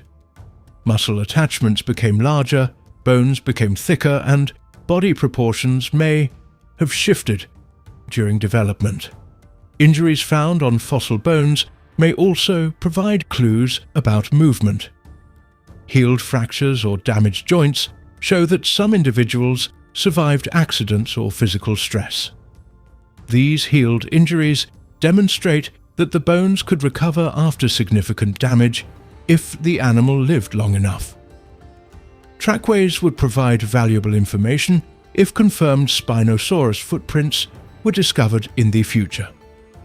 Footprints could reveal walking speed, stride length, body posture, direction of travel, and even group behavior. At present, such evidence remains limited and uncertain. Modern research continues using new methods that were unavailable only a few decades ago. Laser scanning, advanced imaging, digital modeling, and detailed mechanical analysis allow scientists to study fossils with greater precision than ever before. Each scientific paper adds another piece to the puzzle. Some ideas become stronger as additional evidence supports them. Other ideas are revised when new fossils reveal unexpected features. This process allows understanding to improve gradually over time. The discussion about how Spinosaurus moved remains active because the available evidence can still be interpreted in different ways. The shorter hind legs, powerful tail, dense bones, broad feet, heavy body, and river environment all suggest an animal with unusual movement abilities. Exactly how these features work together during everyday life continues to be explored through new fossil discoveries, detailed measurements, computer modeling, careful examination of bone structure, and ongoing scientific research carried out by paleontologists around the world, who continue searching for additional evidence that may answer long-standing questions about the movement, posture, walking style, swimming ability, balance, daily activities, and overall way of life of this remarkable dinosaur.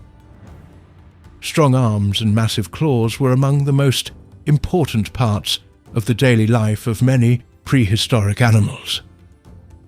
These body parts were not only useful during rare moments of danger, they were used again and again from the beginning of the day until the end of the day.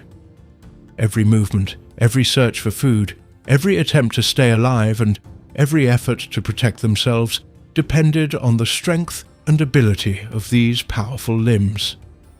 Animals that had large arms and huge claws often lived in difficult places, where food was not always easy to find, where enemies were always present, and where changing weather could create new problems.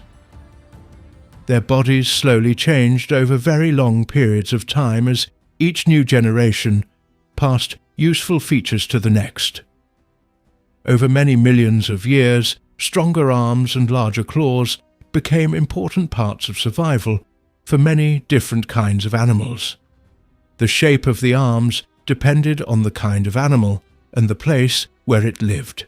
Some species had short but very thick arms filled with powerful muscles. Others had longer arms that allowed them to reach farther or move in wider directions. Bones inside the arms became stronger through evolution because they had to support heavy muscles and repeated movement every day. The shoulder bones were often large and firmly connected to the rest of the body. This gave the arms a stable base so they could pull, dig, tear, hold, or lift without breaking under pressure. Muscles covering the arms were often among the strongest muscles in the entire body. Thick muscle fibers gave the animal the power to move heavy objects or fight against resistance. These muscles worked together with strong tendons that connected muscle to bone. Every movement required careful coordination between bones, muscles, joints, and nerves. When the brain sent a signal, the muscles tightened, the joints moved smoothly, and the claws reached their target. Even though this happened very quickly, every small part had an important job. Life in the rivers shaped almost every part of the daily life of Spinosaurus. The wide river systems of North Africa during the Cretaceous period were full of living things. Large rivers flowed across broad plains, carrying fresh water through forests, wetlands, and low-lying land. Many smaller streams joined the larger rivers, creating a network of waterways that supported an enormous variety of animals and plants. The climate was warm and water was available in many places throughout much of the year. These rivers became places where fish gathered in huge numbers, where reptiles rested along muddy banks, and where many kinds of dinosaurs came to drink or search for food. Spinosaurus spent much of its time in and around these rivers because they offered the best chance of finding enough food to survive. The rivers were crowded with fish of many different sizes. Some were small enough to hide among water plants and fallen branches. Others grew to remarkable lengths and carried heavy scales that helped protect them from attacks. Many fish lived close to the bottom, where they searched for food in the mud. Others stayed near the surface where insects, floating plants, and smaller fish were easy to find. Some traveled alone while others moved together in groups. Their daily movement through the water created many chances for a hunter like Spinosaurus to catch them. Spinosaurus had a body that suited this kind of life. Its long head, narrow snout, and many sharp teeth helped it catch slippery animals. Unlike the cutting teeth of many meat-eating dinosaurs, its teeth were long, straight, and pointed. These teeth were useful for gripping prey that tried to escape. Fish often twist and struggle when caught. Smooth skin covered with slime makes many fish difficult to hold. Strong jaws filled with pointed teeth reduced the chance that prey could slip away. Its long snout allowed it to reach into the water without putting too much of its body below the surface. It could lower its head slowly toward the river and watch for movement. Even the smallest ripple could reveal the presence of fish. A sudden movement of its head and jaws could trap a fish before it had enough time to swim away. Fast reactions were important because many river fish could move quickly when danger appeared.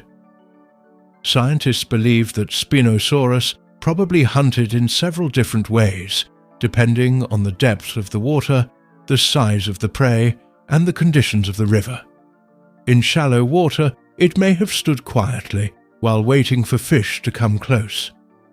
Remaining still reduced the chance of frightening nearby animals.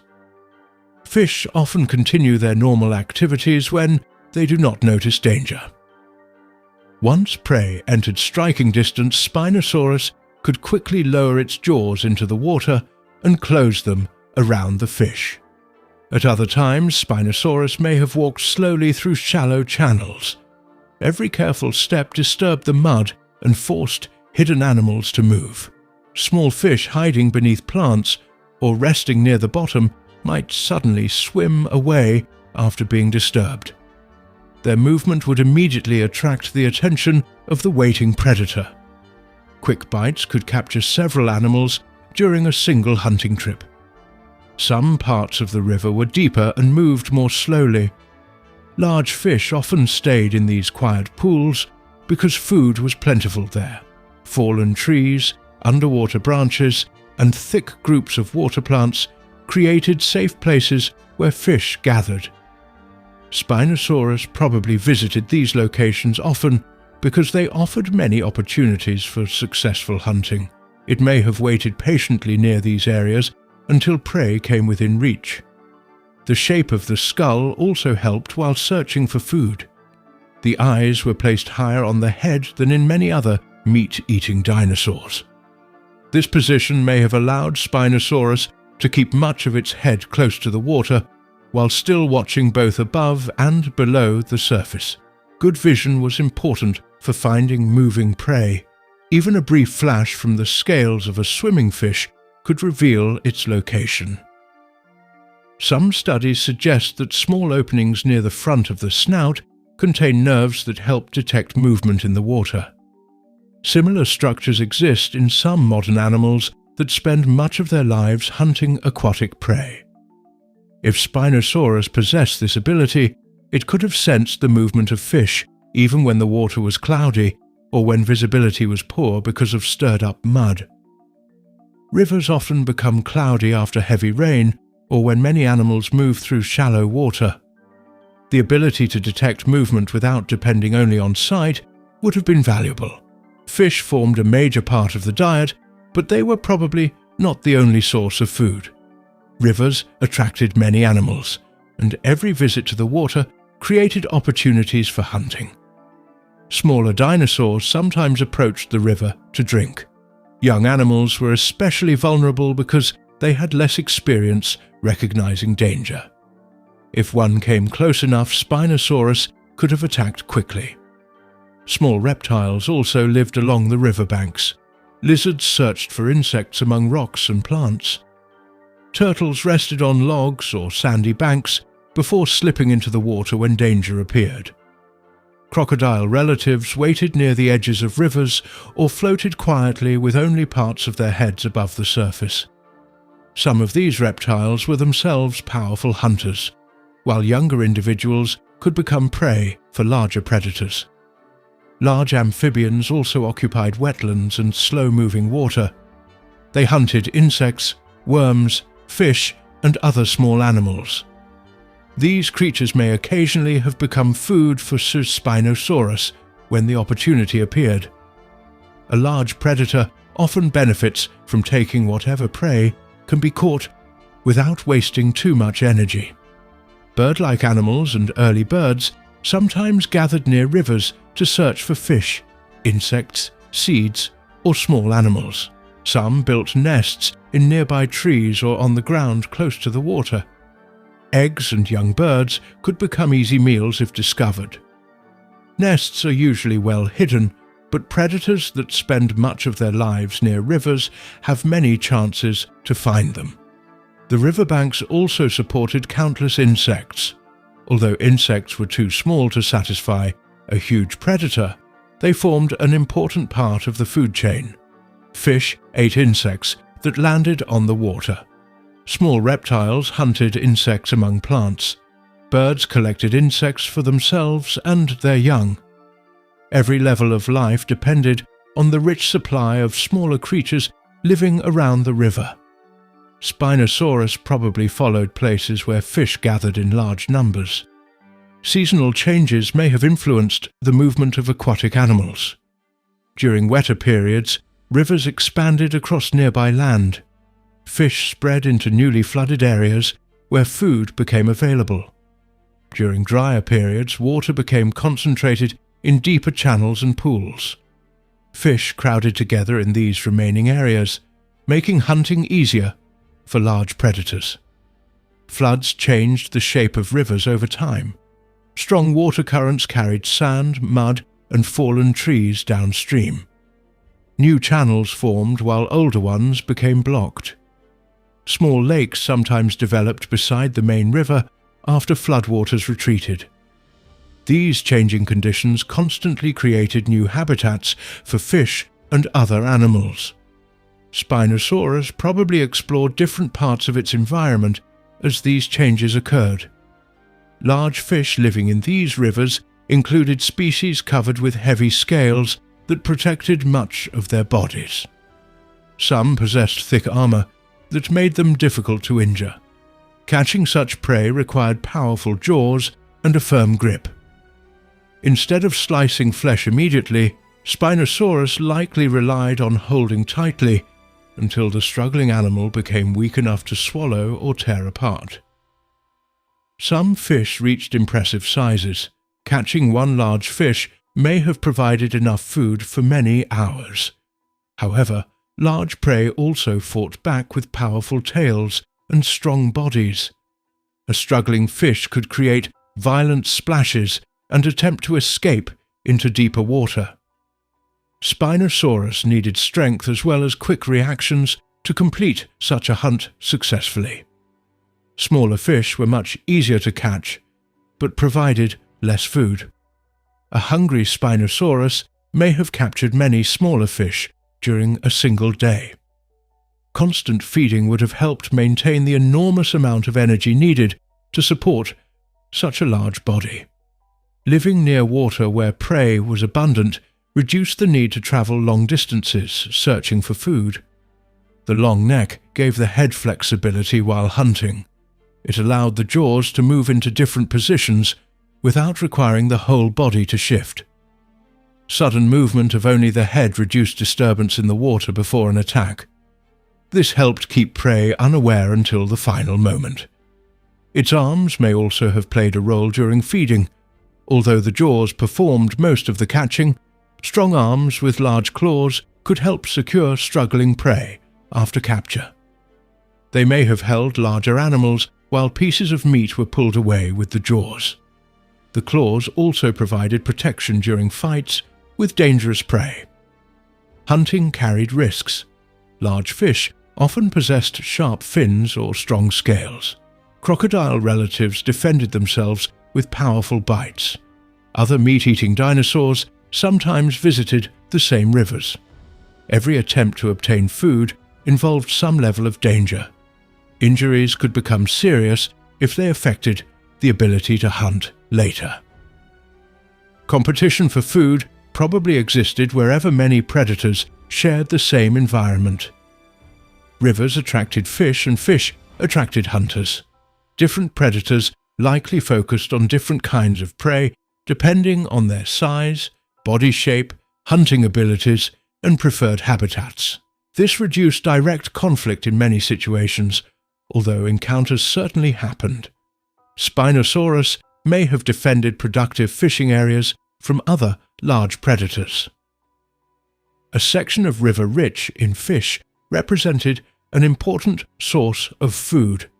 Driving away competitors would increase the amount of prey available. Displays of body size, loud sounds, or direct fighting may have occurred when rivals approached valuable hunting grounds. Young Spinosaurus almost certainly hunted differently from fully grown adults.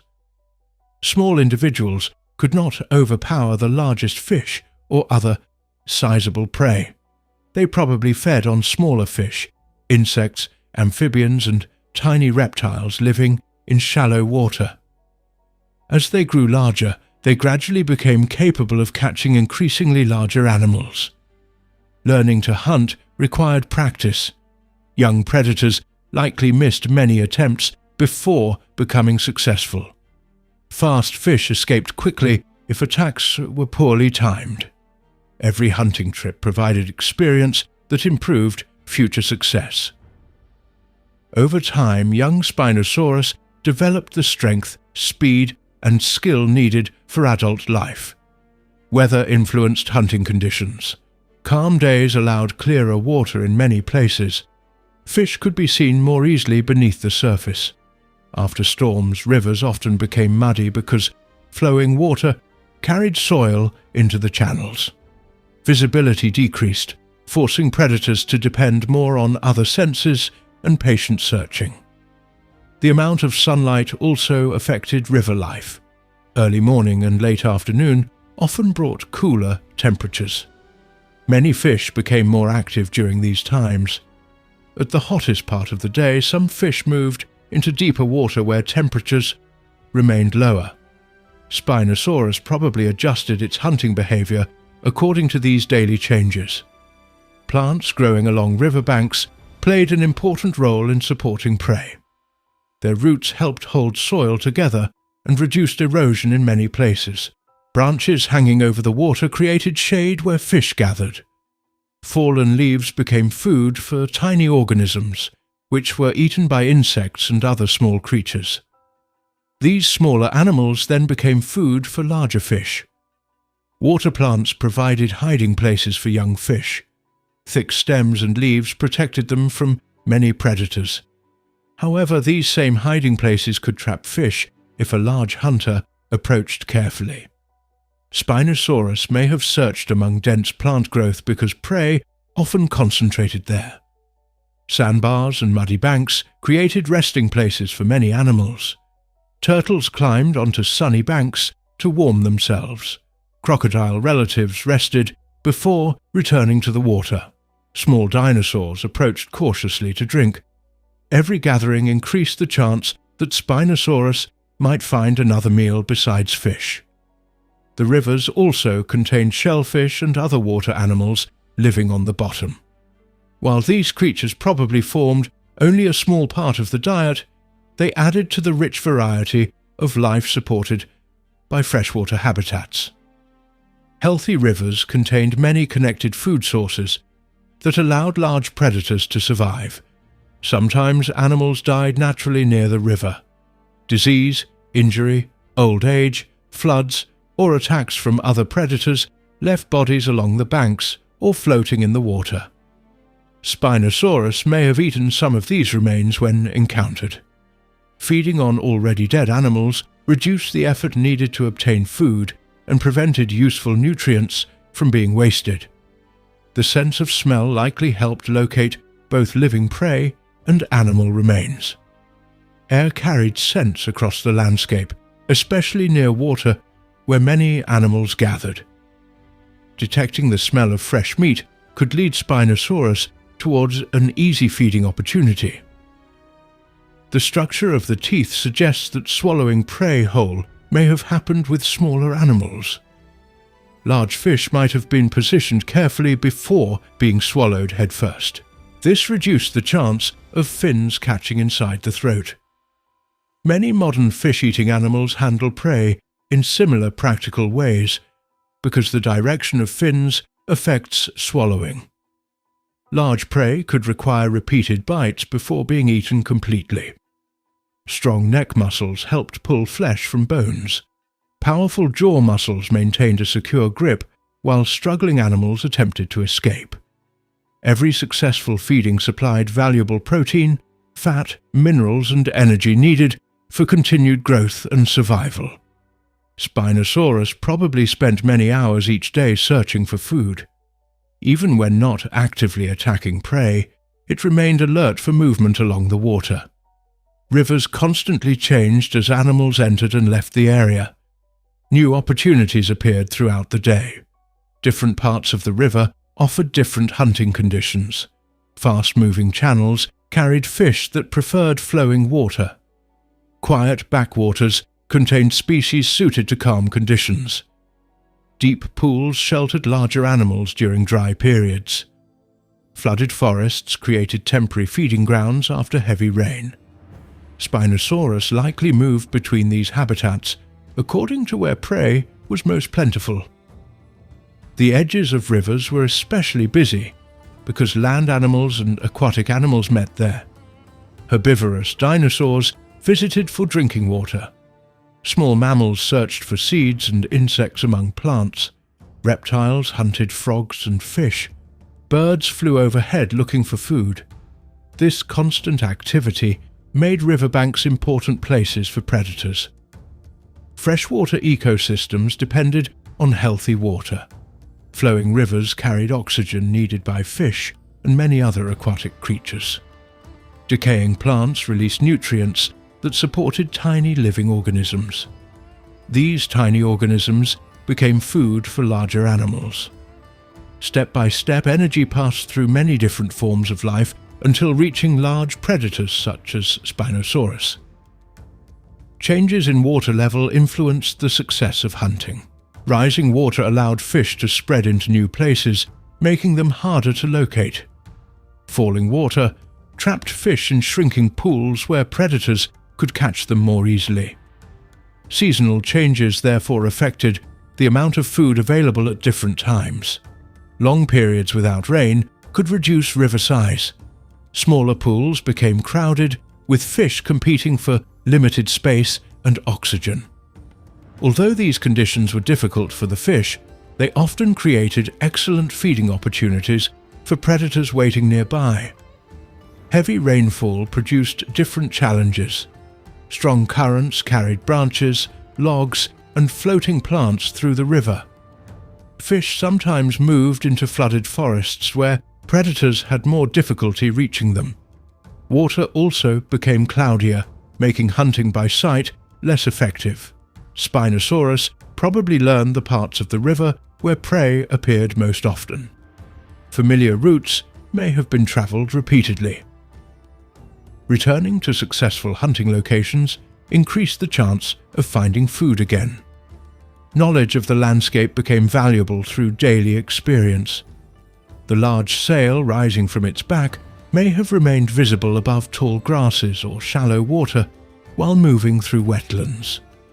Although its exact purpose remains uncertain, it was one of the most noticeable features of the animal, as it travelled beside rivers and across muddy ground. Young fish hatched in sheltered areas where plants protected them from larger predators. Many never reached adulthood because so many animals depended on fish for food. Those that survived grew larger and later produced the next generation. This continuous cycle maintained fish populations despite constant hunting. Eggs laid by fish attracted other small predators. Insects, tiny reptiles, amphibians, and small fish often fed on exposed eggs. Every stage of life became part of the river food web. Spinosaurus stood near the upper levels because of its great size and hunting ability. The sounds of river life filled the environment every day. Splashing fish, calling reptiles, insects buzzing among plants, birds flying overhead, and flowing water created a busy natural setting. Spinosaurus lived within this constant activity, using sight, hearing, smell, and perhaps sensitive structures in its snout to locate food. Some prey escaped even after being caught. Fish sometimes slipped free from the jaws during violent struggles. Other animals reached thick vegetation or deep water before the predator could react.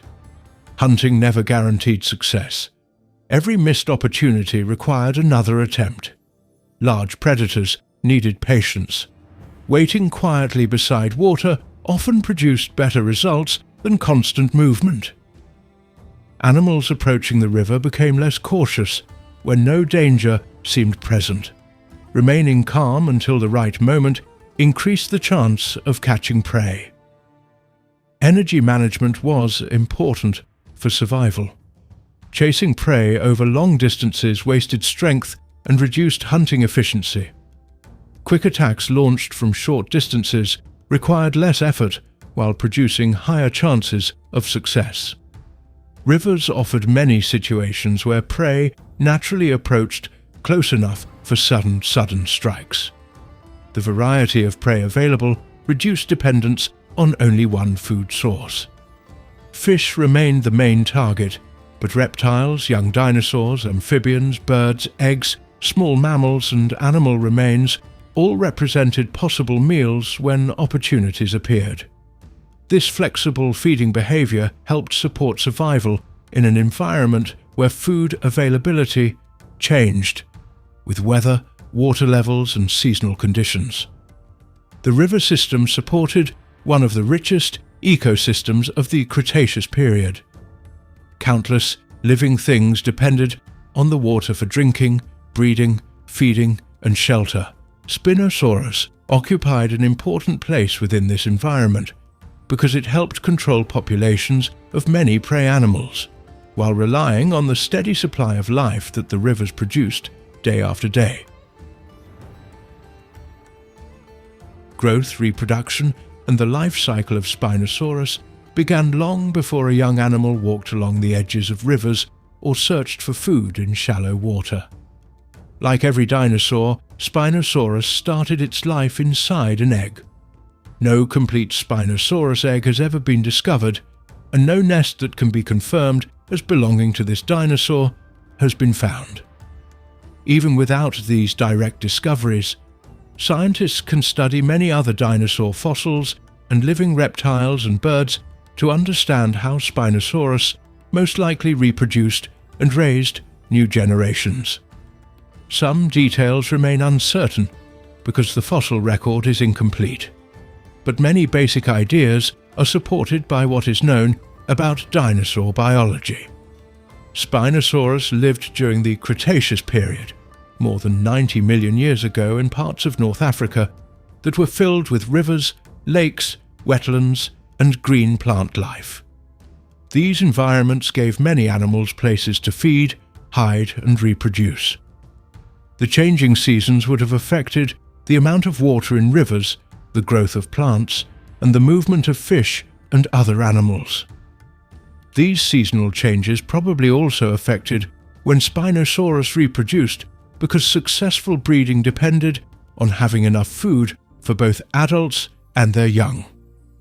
Before eggs could be laid, adult males and females had to find one another.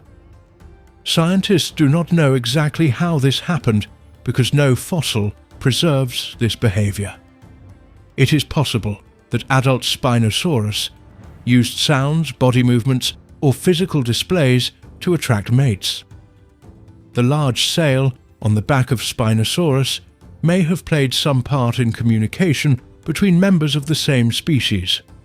Changes in blood flow through the skin covering the sail may have made it more noticeable during certain activities, although this idea has not yet been proven.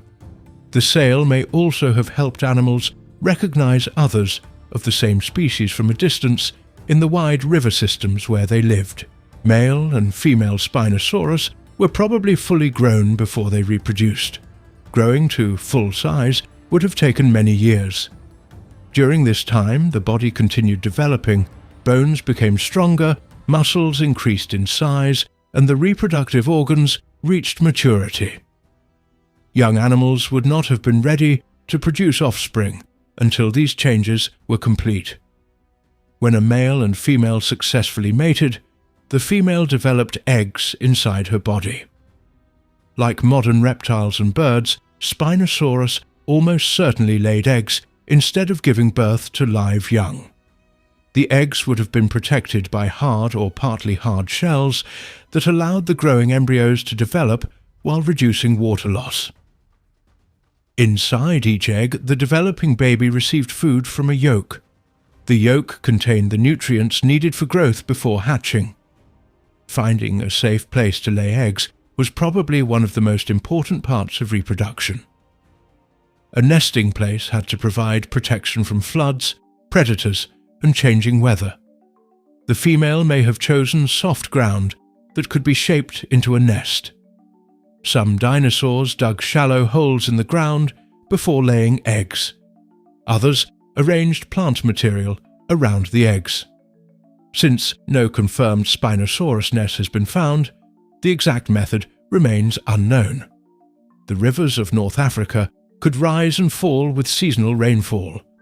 Heavy flooding could destroy nests placed too close to the water.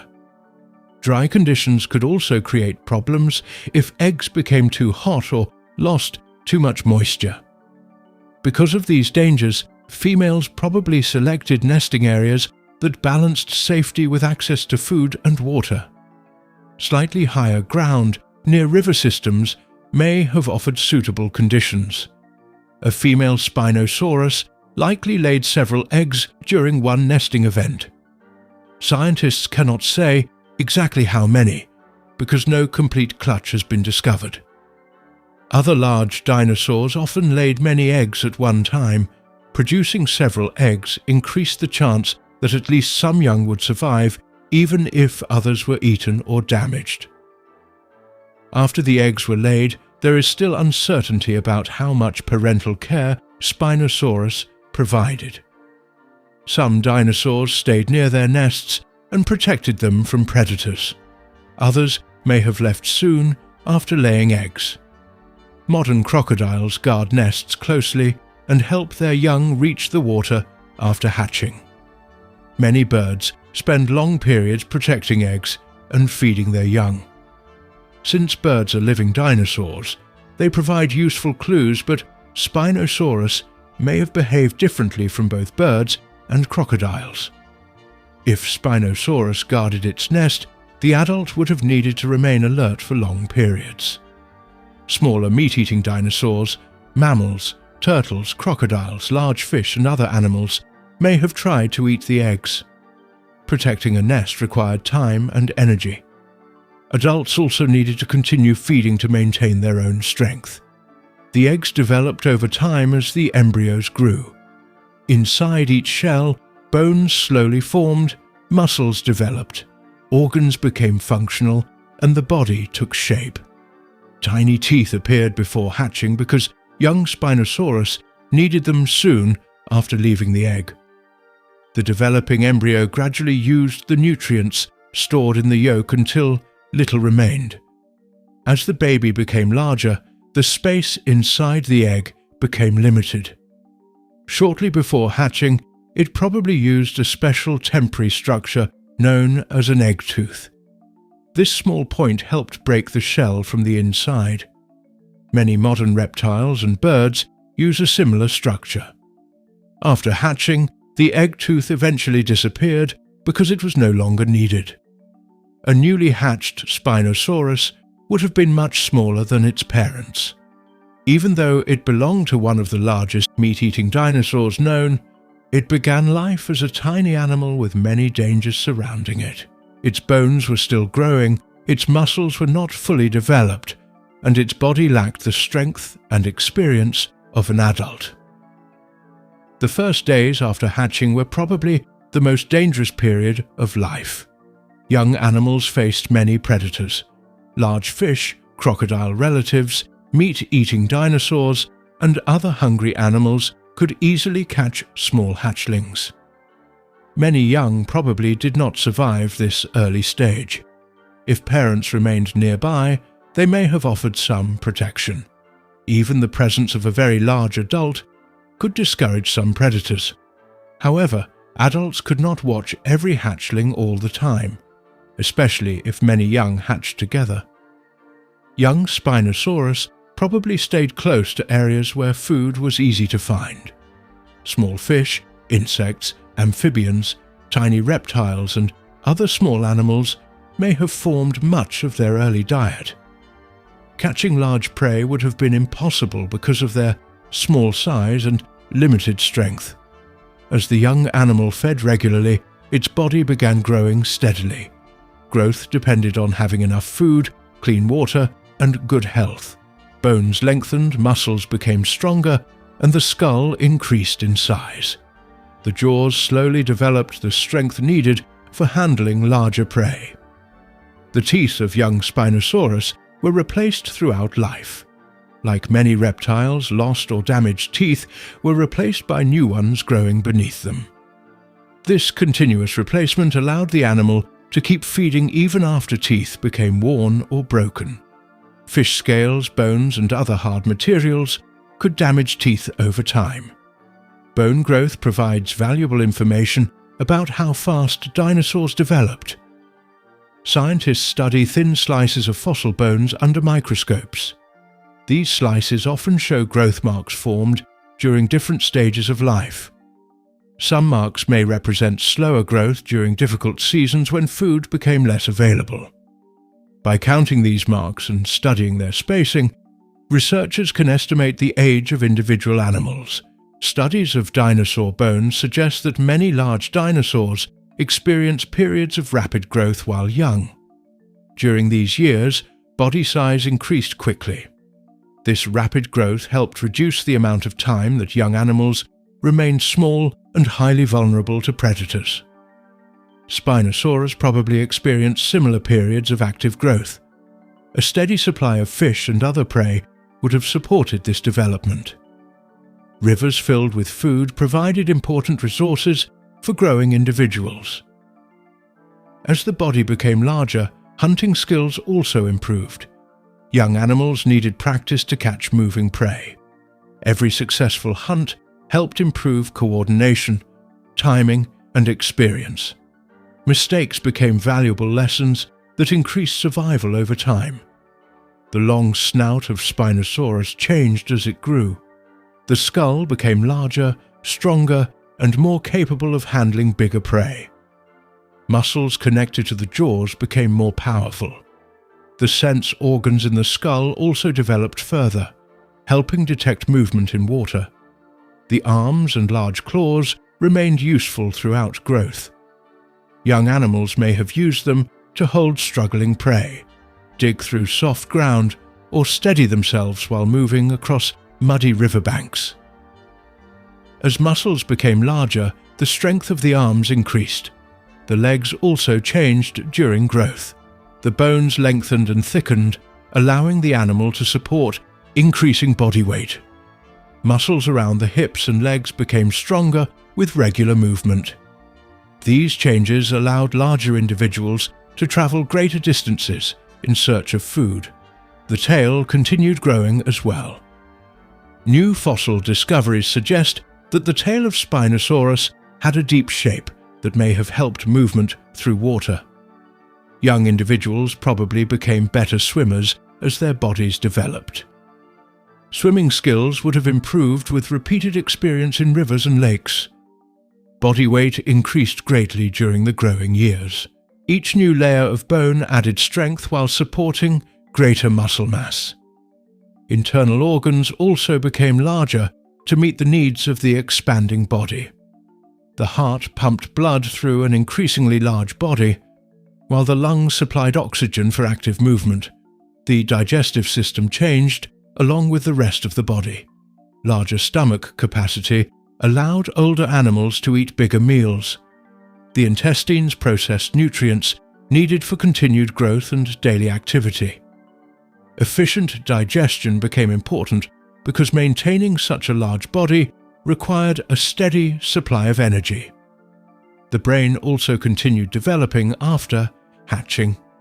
Although not as large as the brains of many modern mammals, the brain controlled movement, balance, senses, feeding behavior, and responses to danger. Learning through experience helped young Spinosaurus survive. Sight probably played an important role throughout life. Detecting movement along riverbanks or beneath the water helped locate food. Hearing and the sense of smell also supported hunting and awareness of nearby animals. These senses became more effective as the nervous system matured. Young Spinosaurus may have remained in areas where food was plentiful instead of traveling long distances. Staying within familiar river systems reduced the need to search widely, while still developing hunting skills. Familiar surroundings also helped avoid some dangers. Growth was not always steady. Illness, injury, changing weather, and shortages of food could slow development. Bones often preserve evidence of these difficult periods. Growth marks sometimes become closer together during times of stress, showing that body development temporarily slowed. Injuries were probably common throughout life. Hunting active prey carried risks. Fish with sharp fins, struggling reptiles, and encounters with other large predators could cause wounds. Broken teeth, damaged claws, and injured bones may have healed over time if infection did not become severe. Young animals that survived the early years gradually reached sizes where fewer predators could threaten them. Increasing body length and stronger muscles made escape easier and allowed them to defend themselves more effectively. During adolescence, body growth remained active while the animal approached adult size. Hormonal changes inside the body supported continued bone development and the gradual maturation of reproductive organs. Although outward changes cannot be observed directly in fossils, living reptiles and birds show that hormones guide many stages of growth and reproduction. As adulthood approached, the skull reached its full length, the sail became fully developed, and the body achieved its mature proportions. Strong bones supported powerful muscles throughout the neck, back, tail, and legs. The sail itself probably changed during growth. Young individuals may have had smaller sails that gradually increased in height as the vertebrae lengthened. Blood vessels supplying the sail also developed along with surrounding tissues. The appearance of the sail may have changed as the animal matured. Adult Spinosaurus required enormous amounts of food simply to maintain its body. Large fish probably formed an important part of its diet, although it may also have eaten other animals when opportunities appeared. Regular feeding supported body maintenance, tissue repair, and reproduction. Energy stored within the body became especially important during reproduction. Females needed additional nutrients to produce eggs. Egg production required minerals and proteins that supported the formation of shells and developing embryos. Calcium played an important role during egg formation because shells required strong mineral layers. If dietary calcium became limited, females may have relied on minerals stored within their own bones, as many modern birds do during egg production. Scientists do not yet know whether Spinosaurus used exactly the same process. Adult males may have competed for access to females during breeding seasons. Competition might have included visual displays, body movements, sounds, or physical pushing. Serious fights could have caused injuries, so displays alone may have settled many encounters before direct contact became necessary. Successful reproduction ensured that new generations continued to appear, despite the many dangers faced by eggs and young animals. Every generation replaced adults that died from old age, disease, accidents, or attacks by other predators. Not every adult reproduced every year. Environmental conditions likely affected breeding success. Years with abundant food probably supported healthier adults capable of producing more eggs. Difficult seasons with reduced food supplies may have delayed reproduction or reduced the number of eggs produced. Climate changes also influenced the life cycle. Wet seasons expanded rivers and increased fish populations in many places.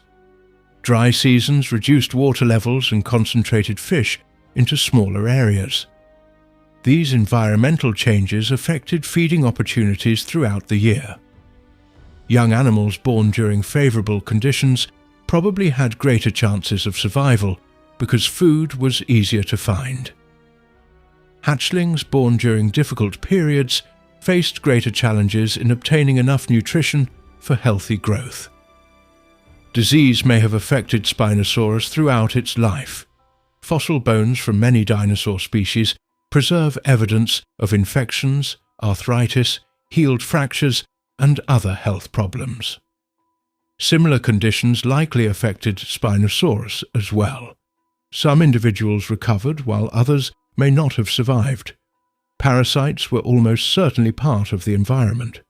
Tiny organisms could have lived inside or on the bodies of Spinosaurus. Some may have caused illness, while others had little noticeable effect. Living reptiles and birds commonly carry parasites, making this likely for dinosaurs as well. The immune system protected the body against many infections. Although soft tissues rarely fossilize, the presence of healed injuries shows that dinosaur bodies could repair damaged tissues and recover from some illnesses. The lifespan of Spinosaurus is not known with certainty.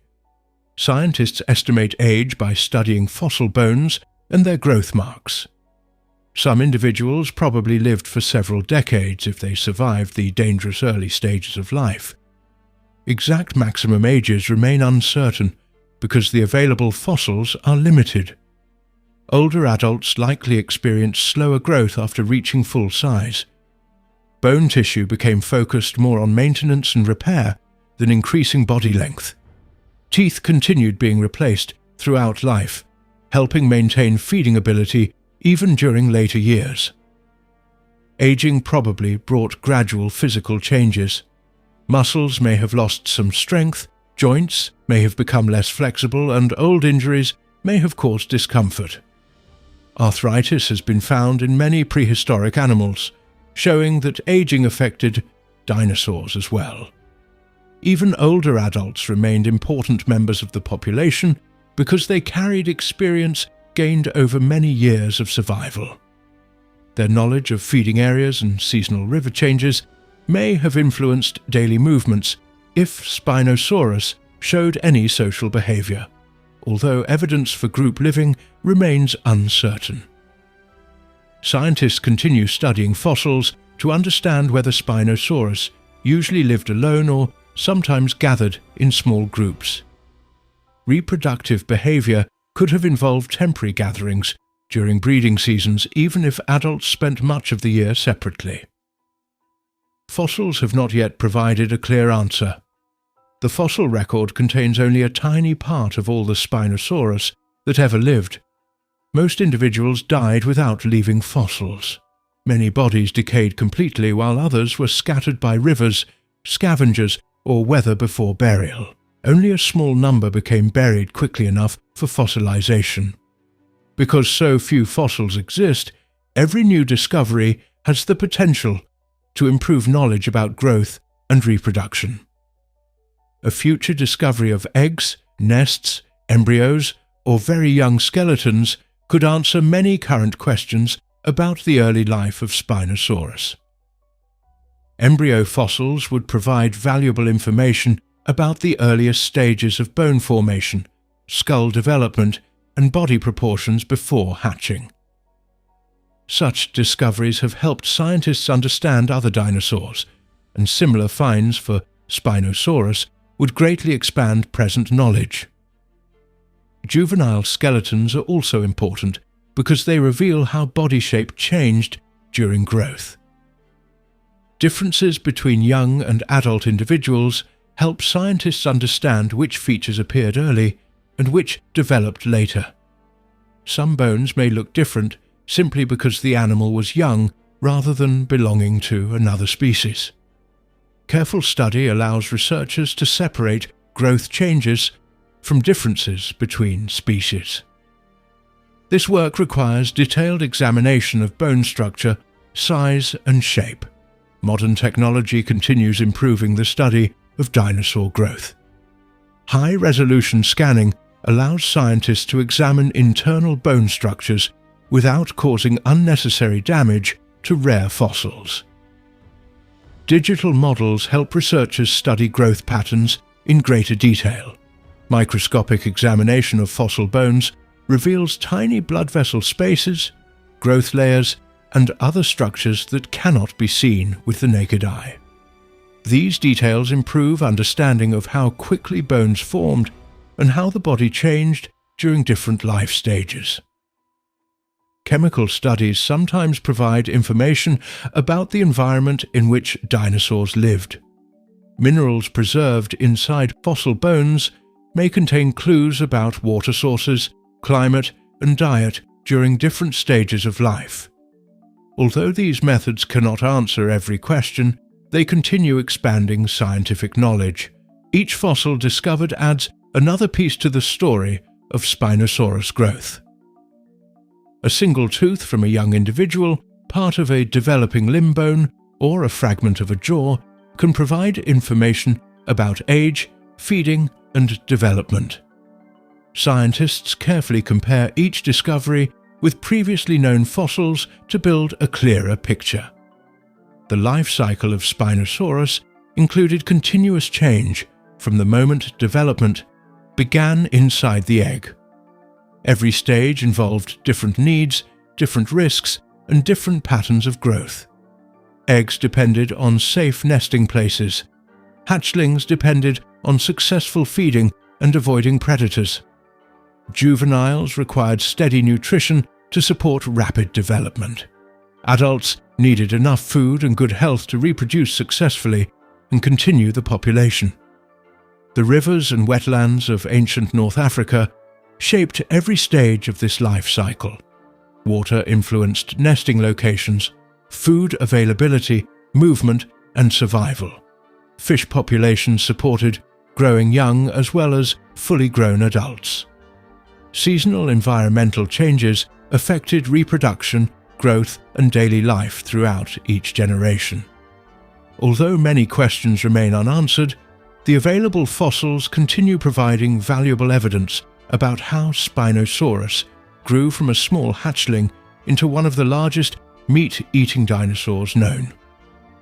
Ongoing discoveries, careful study of fossil bones, and continued research into dinosaur biology steadily improve understanding of its growth, reproduction, and life cycle, while many details remain open for future scientific investigation.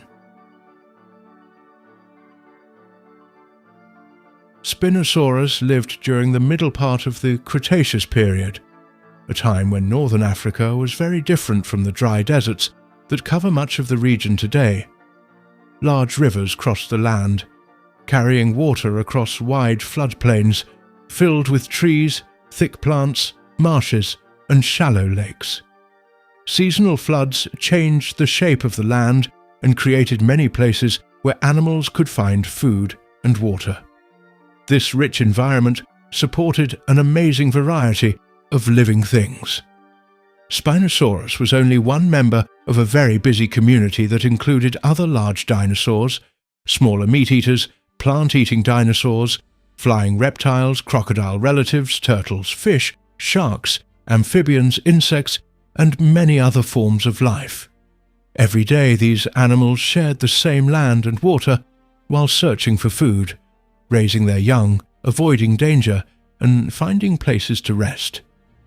The rivers were the center of life for many of these animals.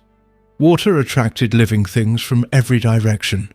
Fish gathered in huge numbers because the rivers provided food and safe places for breeding. Crocodile relatives waited quietly near the water's edge. Turtles moved through the slow-moving parts of the rivers. Flying reptiles searched the skies above the water while looking for fish swimming close to the surface. Large dinosaurs often came to drink or cross the rivers. Plants growing along the banks supported many smaller animals, which in turn became food for larger hunters. This constant movement created an active environment where many different species met every day. Spinosaurus was especially well suited for this river world. Its long snout, narrow jaws, strong arms, powerful claws, and large body helped it hunt both in and around the water. Many scientists believed that fish made up an important part of its diet, although it probably ate many other animals whenever the chance appeared. Living near the rivers meant that Spinosaurus shared its hunting grounds with many other predators. Each predator had its own way of finding food, which allowed several large hunters to survive in the same region. One of the most famous neighbors of Spinosaurus was Carcharodontosaurus. This giant meat-eating dinosaur was among the largest land predators known from the Cretaceous of northern Africa. It had a massive skull filled with long, sharp teeth that were built for cutting through flesh. Its powerful legs helped it move across open ground, and it probably hunted large plant-eating dinosaurs that lived away from the rivers as well as animals that wandered close to the water. Fossils show that Carcharodontosaurus reached an enormous size and stood among the top predators of its time. Even though both Spinosaurus and Carcharodontosaurus were large meat-eaters living in the same general region, they probably did not spend all their time hunting the same animals. Spinosaurus likely stayed close to rivers and wetlands, because that was where fish and many aquatic animals were found. Carcharodontosaurus appears to have been better suited for moving across dry land while searching for large dinosaurs. This difference in hunting areas helped reduce direct competition for food. Still, there were probably times when both animals visited the same places, especially during dry periods when water became more limited and many animals gathered around rivers. If these giant predators met each other, the situation would have been dangerous. A direct fight between two enormous meat-eaters could lead to serious injuries for both animals. Deep bites, broken bones, or damaged muscles could make hunting much harder. For this reason, many scientists think that large predators often avoided unnecessary fights whenever possible. They may have used body size, sounds, or threatening movements to keep rivals away without attacking. Fossils do not provide complete evidence for every interaction, but avoiding injury would have helped both animals survive longer. Another important neighbor was Deltadromeus. This meat-eating dinosaur had a much lighter body than Spinosaurus and Carcharodontosaurus. It had long legs that suggest it could move quickly across open areas. Instead of hunting the largest animals, Deltadromeus may have searched for smaller dinosaurs, young animals, reptiles, or other prey that could be caught with speed. Its hunting style was likely different from the larger predators, allowing it to live successfully in the same region. Smaller meat-eating dinosaurs also shared the environment with Spinosaurus. Although their fossils are less common and sometimes incomplete, these hunters probably searched for lizards, mammals, amphibians, insects, eggs, and young dinosaurs. Their smaller size allowed them to enter places that giant predators could not reach. Thick vegetation, narrow spaces between fallen trees, and dense riverbank plants offered good hunting grounds for these smaller animals. Large plant-eating dinosaurs were also important members of this ancient community. Fossils from northern Africa include giant, long-necked sauropods that spent much of their time feeding on leaves, branches, and other plant material. Rebacosaurus is one example of these long-necked dinosaurs. Its long neck allowed it to reach many different kinds of plants while moving slowly across the floodplains. Herds of these animals may have traveled together in search of fresh vegetation, leaving large footprints in the soft ground near rivers. The presence of giant plant-eaters provided food for the largest predators. Healthy adult sauropods were probably difficult targets because of their size, but young individuals, sick animals, or those separated from their groups may have been more vulnerable. Dead sauropods also provided large amounts of meat that could attract several predators at once. A single large carcass could feed many animals over several days until little remained. Another plant-eating dinosaur living in this region was Ouranosaurus. This dinosaur walked mainly on 4 legs, but could also move on 2 legs for short periods. It had a long body, a duck-like beak, and a tall structure along its back formed by long bones extending from the spine. Ouranosaurus fed on low-growing plants and probably spent much of its time grazing across open floodplains where vegetation was plentiful. Large groups may have moved together for protection from predators. Plant-eating dinosaurs constantly shaped the environment around them. As they fed, they removed leaves, branches, and other plant material. Their movement opened paths through thick vegetation, making travel easier for smaller animals. Their waste returned nutrients to the soil, helping plants continue to grow. Seeds could also spread after passing through their digestive systems. allowing new plants to appear in different places. The rivers themselves contained an astonishing variety of fish. Some fish were small enough to hide among underwater plants, while others grew to remarkable sizes. One of the best-known fish living alongside Spinosaurus was Ontrapristis. This giant sawfish relative had a long snout lined with sharp, tooth-like structures. It searched for prey in the water and may have defended itself against predators using its powerful saw. Fossils of Ontrapristis have been discovered in the same rock layers as Spinosaurus, and some scientists have found marks on Spinosaurus fossils that may have been made by these sawfish during feeding attempts or struggles. Huge coelacanths also lived in these rivers. Morsonia was one of the largest known freshwater coelacanths. This ancient fish could grow to an impressive size and probably moved slowly through deeper water. Its large body would have made it an attractive food source for Spinosaurus. Catching such a fish would have required strength and careful timing, because large fish could struggle powerfully after being caught. Lungfish were another important part of the river ecosystem. These unusual fish had the ability to survive in water with low oxygen levels. During dry periods, some lungfish could survive by remaining buried in mud until wetter conditions returned. This ability helped them live through changing seasons that affected river levels. Lungfish provided food for larger predators whenever they became exposed or active. Many other fish species filled different parts of the rivers. Some searched the river bottom for food, others hunted smaller fish near the surface. Some ate insects that landed on the water, while others fed on plants or tiny organisms floating in the current. This wide variety of feeding habits allowed many species to share the same waterways without exhausting a single food source. Freshwater sharks also lived in these ancient rivers. Unlike the ocean sharks that many people know today, these sharks spent their lives in freshwater.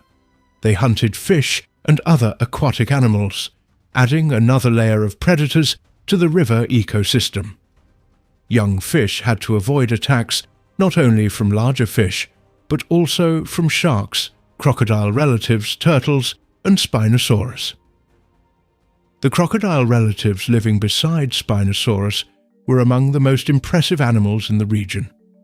One of the largest was Sarcosuchus. This enormous crocodile relative had a massive skull, filled with strong teeth designed for gripping prey.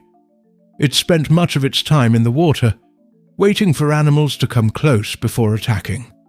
Fish likely formed an important part of its diet, but larger animals approaching the water may also have been at risk.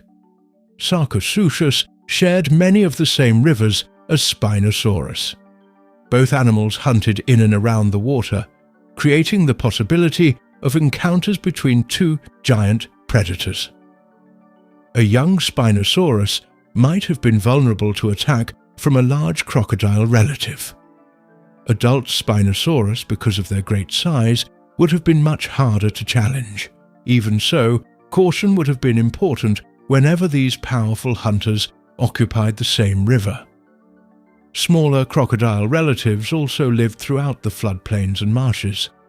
Some specialized in catching fish, while others searched for insects, frogs, small reptiles, or dead animals.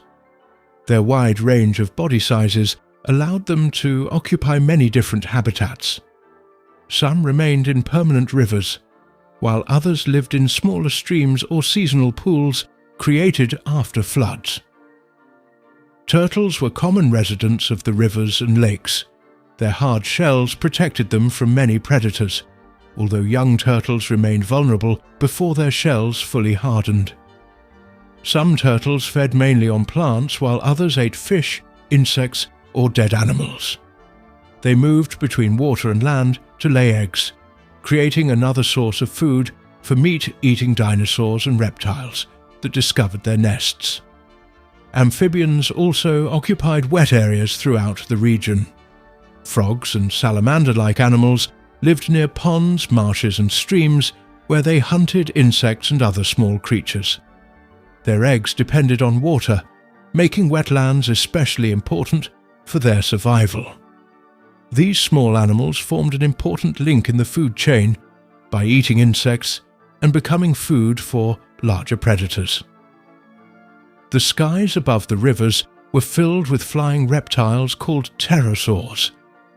These animals were not dinosaurs, but they lived alongside them throughout much of the Mesozoic era. Some pterosaurs had long wings that allowed them to travel great distances while searching for food. Others had long jaws filled with pointed teeth that were useful for catching fish. They may have flown low over the water before grabbing fish close to the surface. Large pterosaurs probably nested on open ground or rocky areas where they could take off easily. They laid eggs and cared for their young in places that offered some protection from predators. Young pterosaurs faced many dangers from meat-eating dinosaurs, crocodile relatives, and other animals that searched for eggs or young offspring.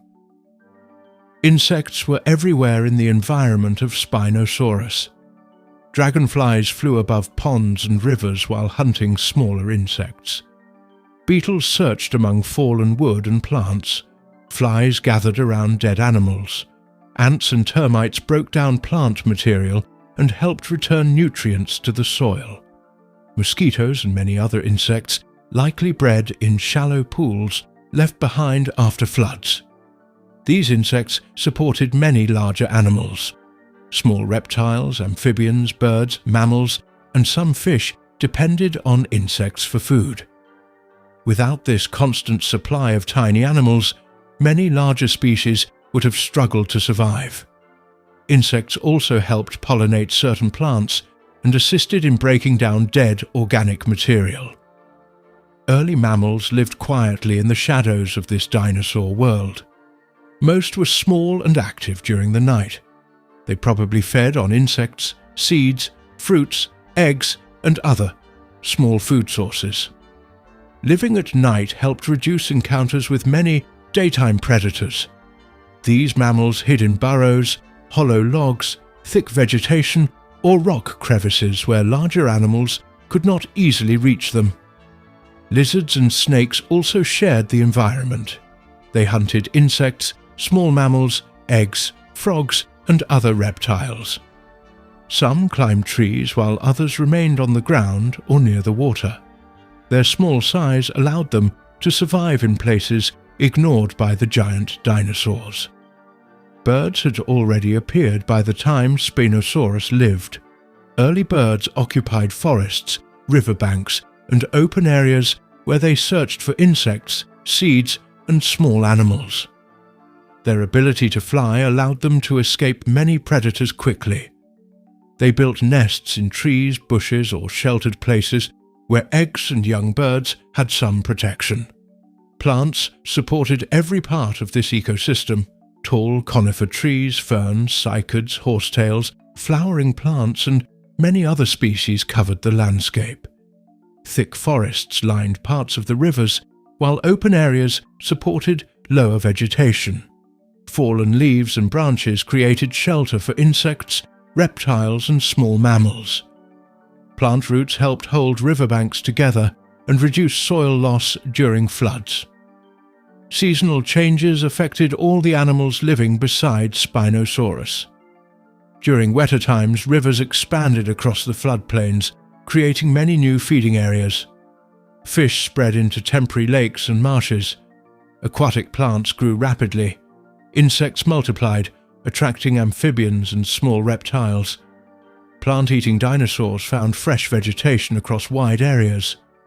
During drier periods, water levels dropped, forcing many animals closer together around permanent rivers and lakes. Fish became concentrated in smaller areas, making them easier for predators to catch. Large dinosaurs traveled farther to find water. Predators also gathered near these remaining water sources because prey became easier to find. Young Spinosaurus faced many dangers despite belonging to one of the largest dinosaur species. Eggs buried in nests could be eaten by small predators, reptiles, mammals, or other dinosaurs. Newly hatched young were much smaller than adults and could fall victim to crocodile relatives, larger meat-eaters, or even large fish if they entered the water too early. As young Spinosaurus grew, they gradually became stronger and better able to defend themselves. Their growing size reduced the number of predators capable of attacking them successfully. Adult Spinosaurus likely had very few natural enemies because of their enormous body size, strength, and powerful jaws. Dead animals played an important role in this ancient community. Whenever a dinosaur, fish, crocodile, or other large animal died, its body became food for many different creatures. Large predators fed first if they discovered the carcass quickly. Smaller meat-eaters arrived later to remove remaining flesh. Insects, worms, and tiny organisms eventually broke down what remained, returning nutrients to the soil and water. Floods sometimes carried dead animals downstream, where they became trapped along riverbanks or buried beneath layers of mud and sand. These burial events occasionally protected bones from destruction. Over millions of years, minerals replaced the original bone material, creating fossils that scientists discover today. Tracks left in soft mud also recorded the activities of these animals. Footprints preserved in ancient sediments reveal where dinosaurs walked, hunted, rested, or crossed rivers. Groups of footprints sometimes suggest that certain animals traveled together, while isolated tracks may show the movements of solitary individuals. Bite marks on fossil bones provide evidence of feeding behavior. Teeth marks left by predators reveal that many animals fed on dinosaur carcasses. Broken bones that later healed show that some dinosaurs survived injuries caused by attacks, accidents, or fights. These fossils help scientists understand the daily lives of animals that disappeared millions of years ago. The environment where Spinosaurus lived supported many food chains operating at the same time. Tiny water organisms became food for small fish.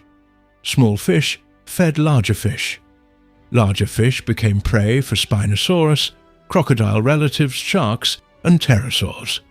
Plants fed insects and plant-eating dinosaurs. Plant-eating dinosaurs supported large meat-eaters. Dead plants and animals provided food for countless small organisms that recycled nutrients throughout the ecosystem. Competition existed among many species. Predators searched for the same prey, while plant-eaters looked for fresh vegetation. Fish competed for food and breeding areas. Crocodile relatives defended suitable places along riverbanks. Birds searched for safe nesting locations. Even insects competed for plant material and places to lay eggs. Despite this competition, many species lived together because each occupied its own place within the environment. Some hunted during the day while others were active at night. Some hunted in deep water while others searched along river banks. Some specialized in fish while others hunted land animals or insects. These differences allowed many species to survive within the same general area. The climate remained warm throughout the year, supporting continuous plant growth in many places. Warm temperatures encouraged high levels of biological activity. Plants produced food for plant-eaters, rivers supported fish populations, and predators found enough prey to maintain healthy populations. Rainfall patterns changed with the seasons, shaping the lives of every animal living in the region. Spinosaurus lived in one of the richest ecosystems of the Cretaceous period. Every river, marsh, forest, and floodplain supported different communities of living things. Giant dinosaurs walked beside smaller reptiles. Flying reptiles passed overhead while fish filled the rivers below. Crocodile relatives waited quietly in the water. Insects buzzed among plants, and mammals moved through the undergrowth after dark. Every part of this environment was connected through feeding, breeding, movement, and the changing seasons. Fossils discovered across northern Africa continue to reveal new details about these neighbours, showing that Spinosaurus lived as one member of an active and highly diverse community, filled with countless forms of life that shared the same ancient landscape.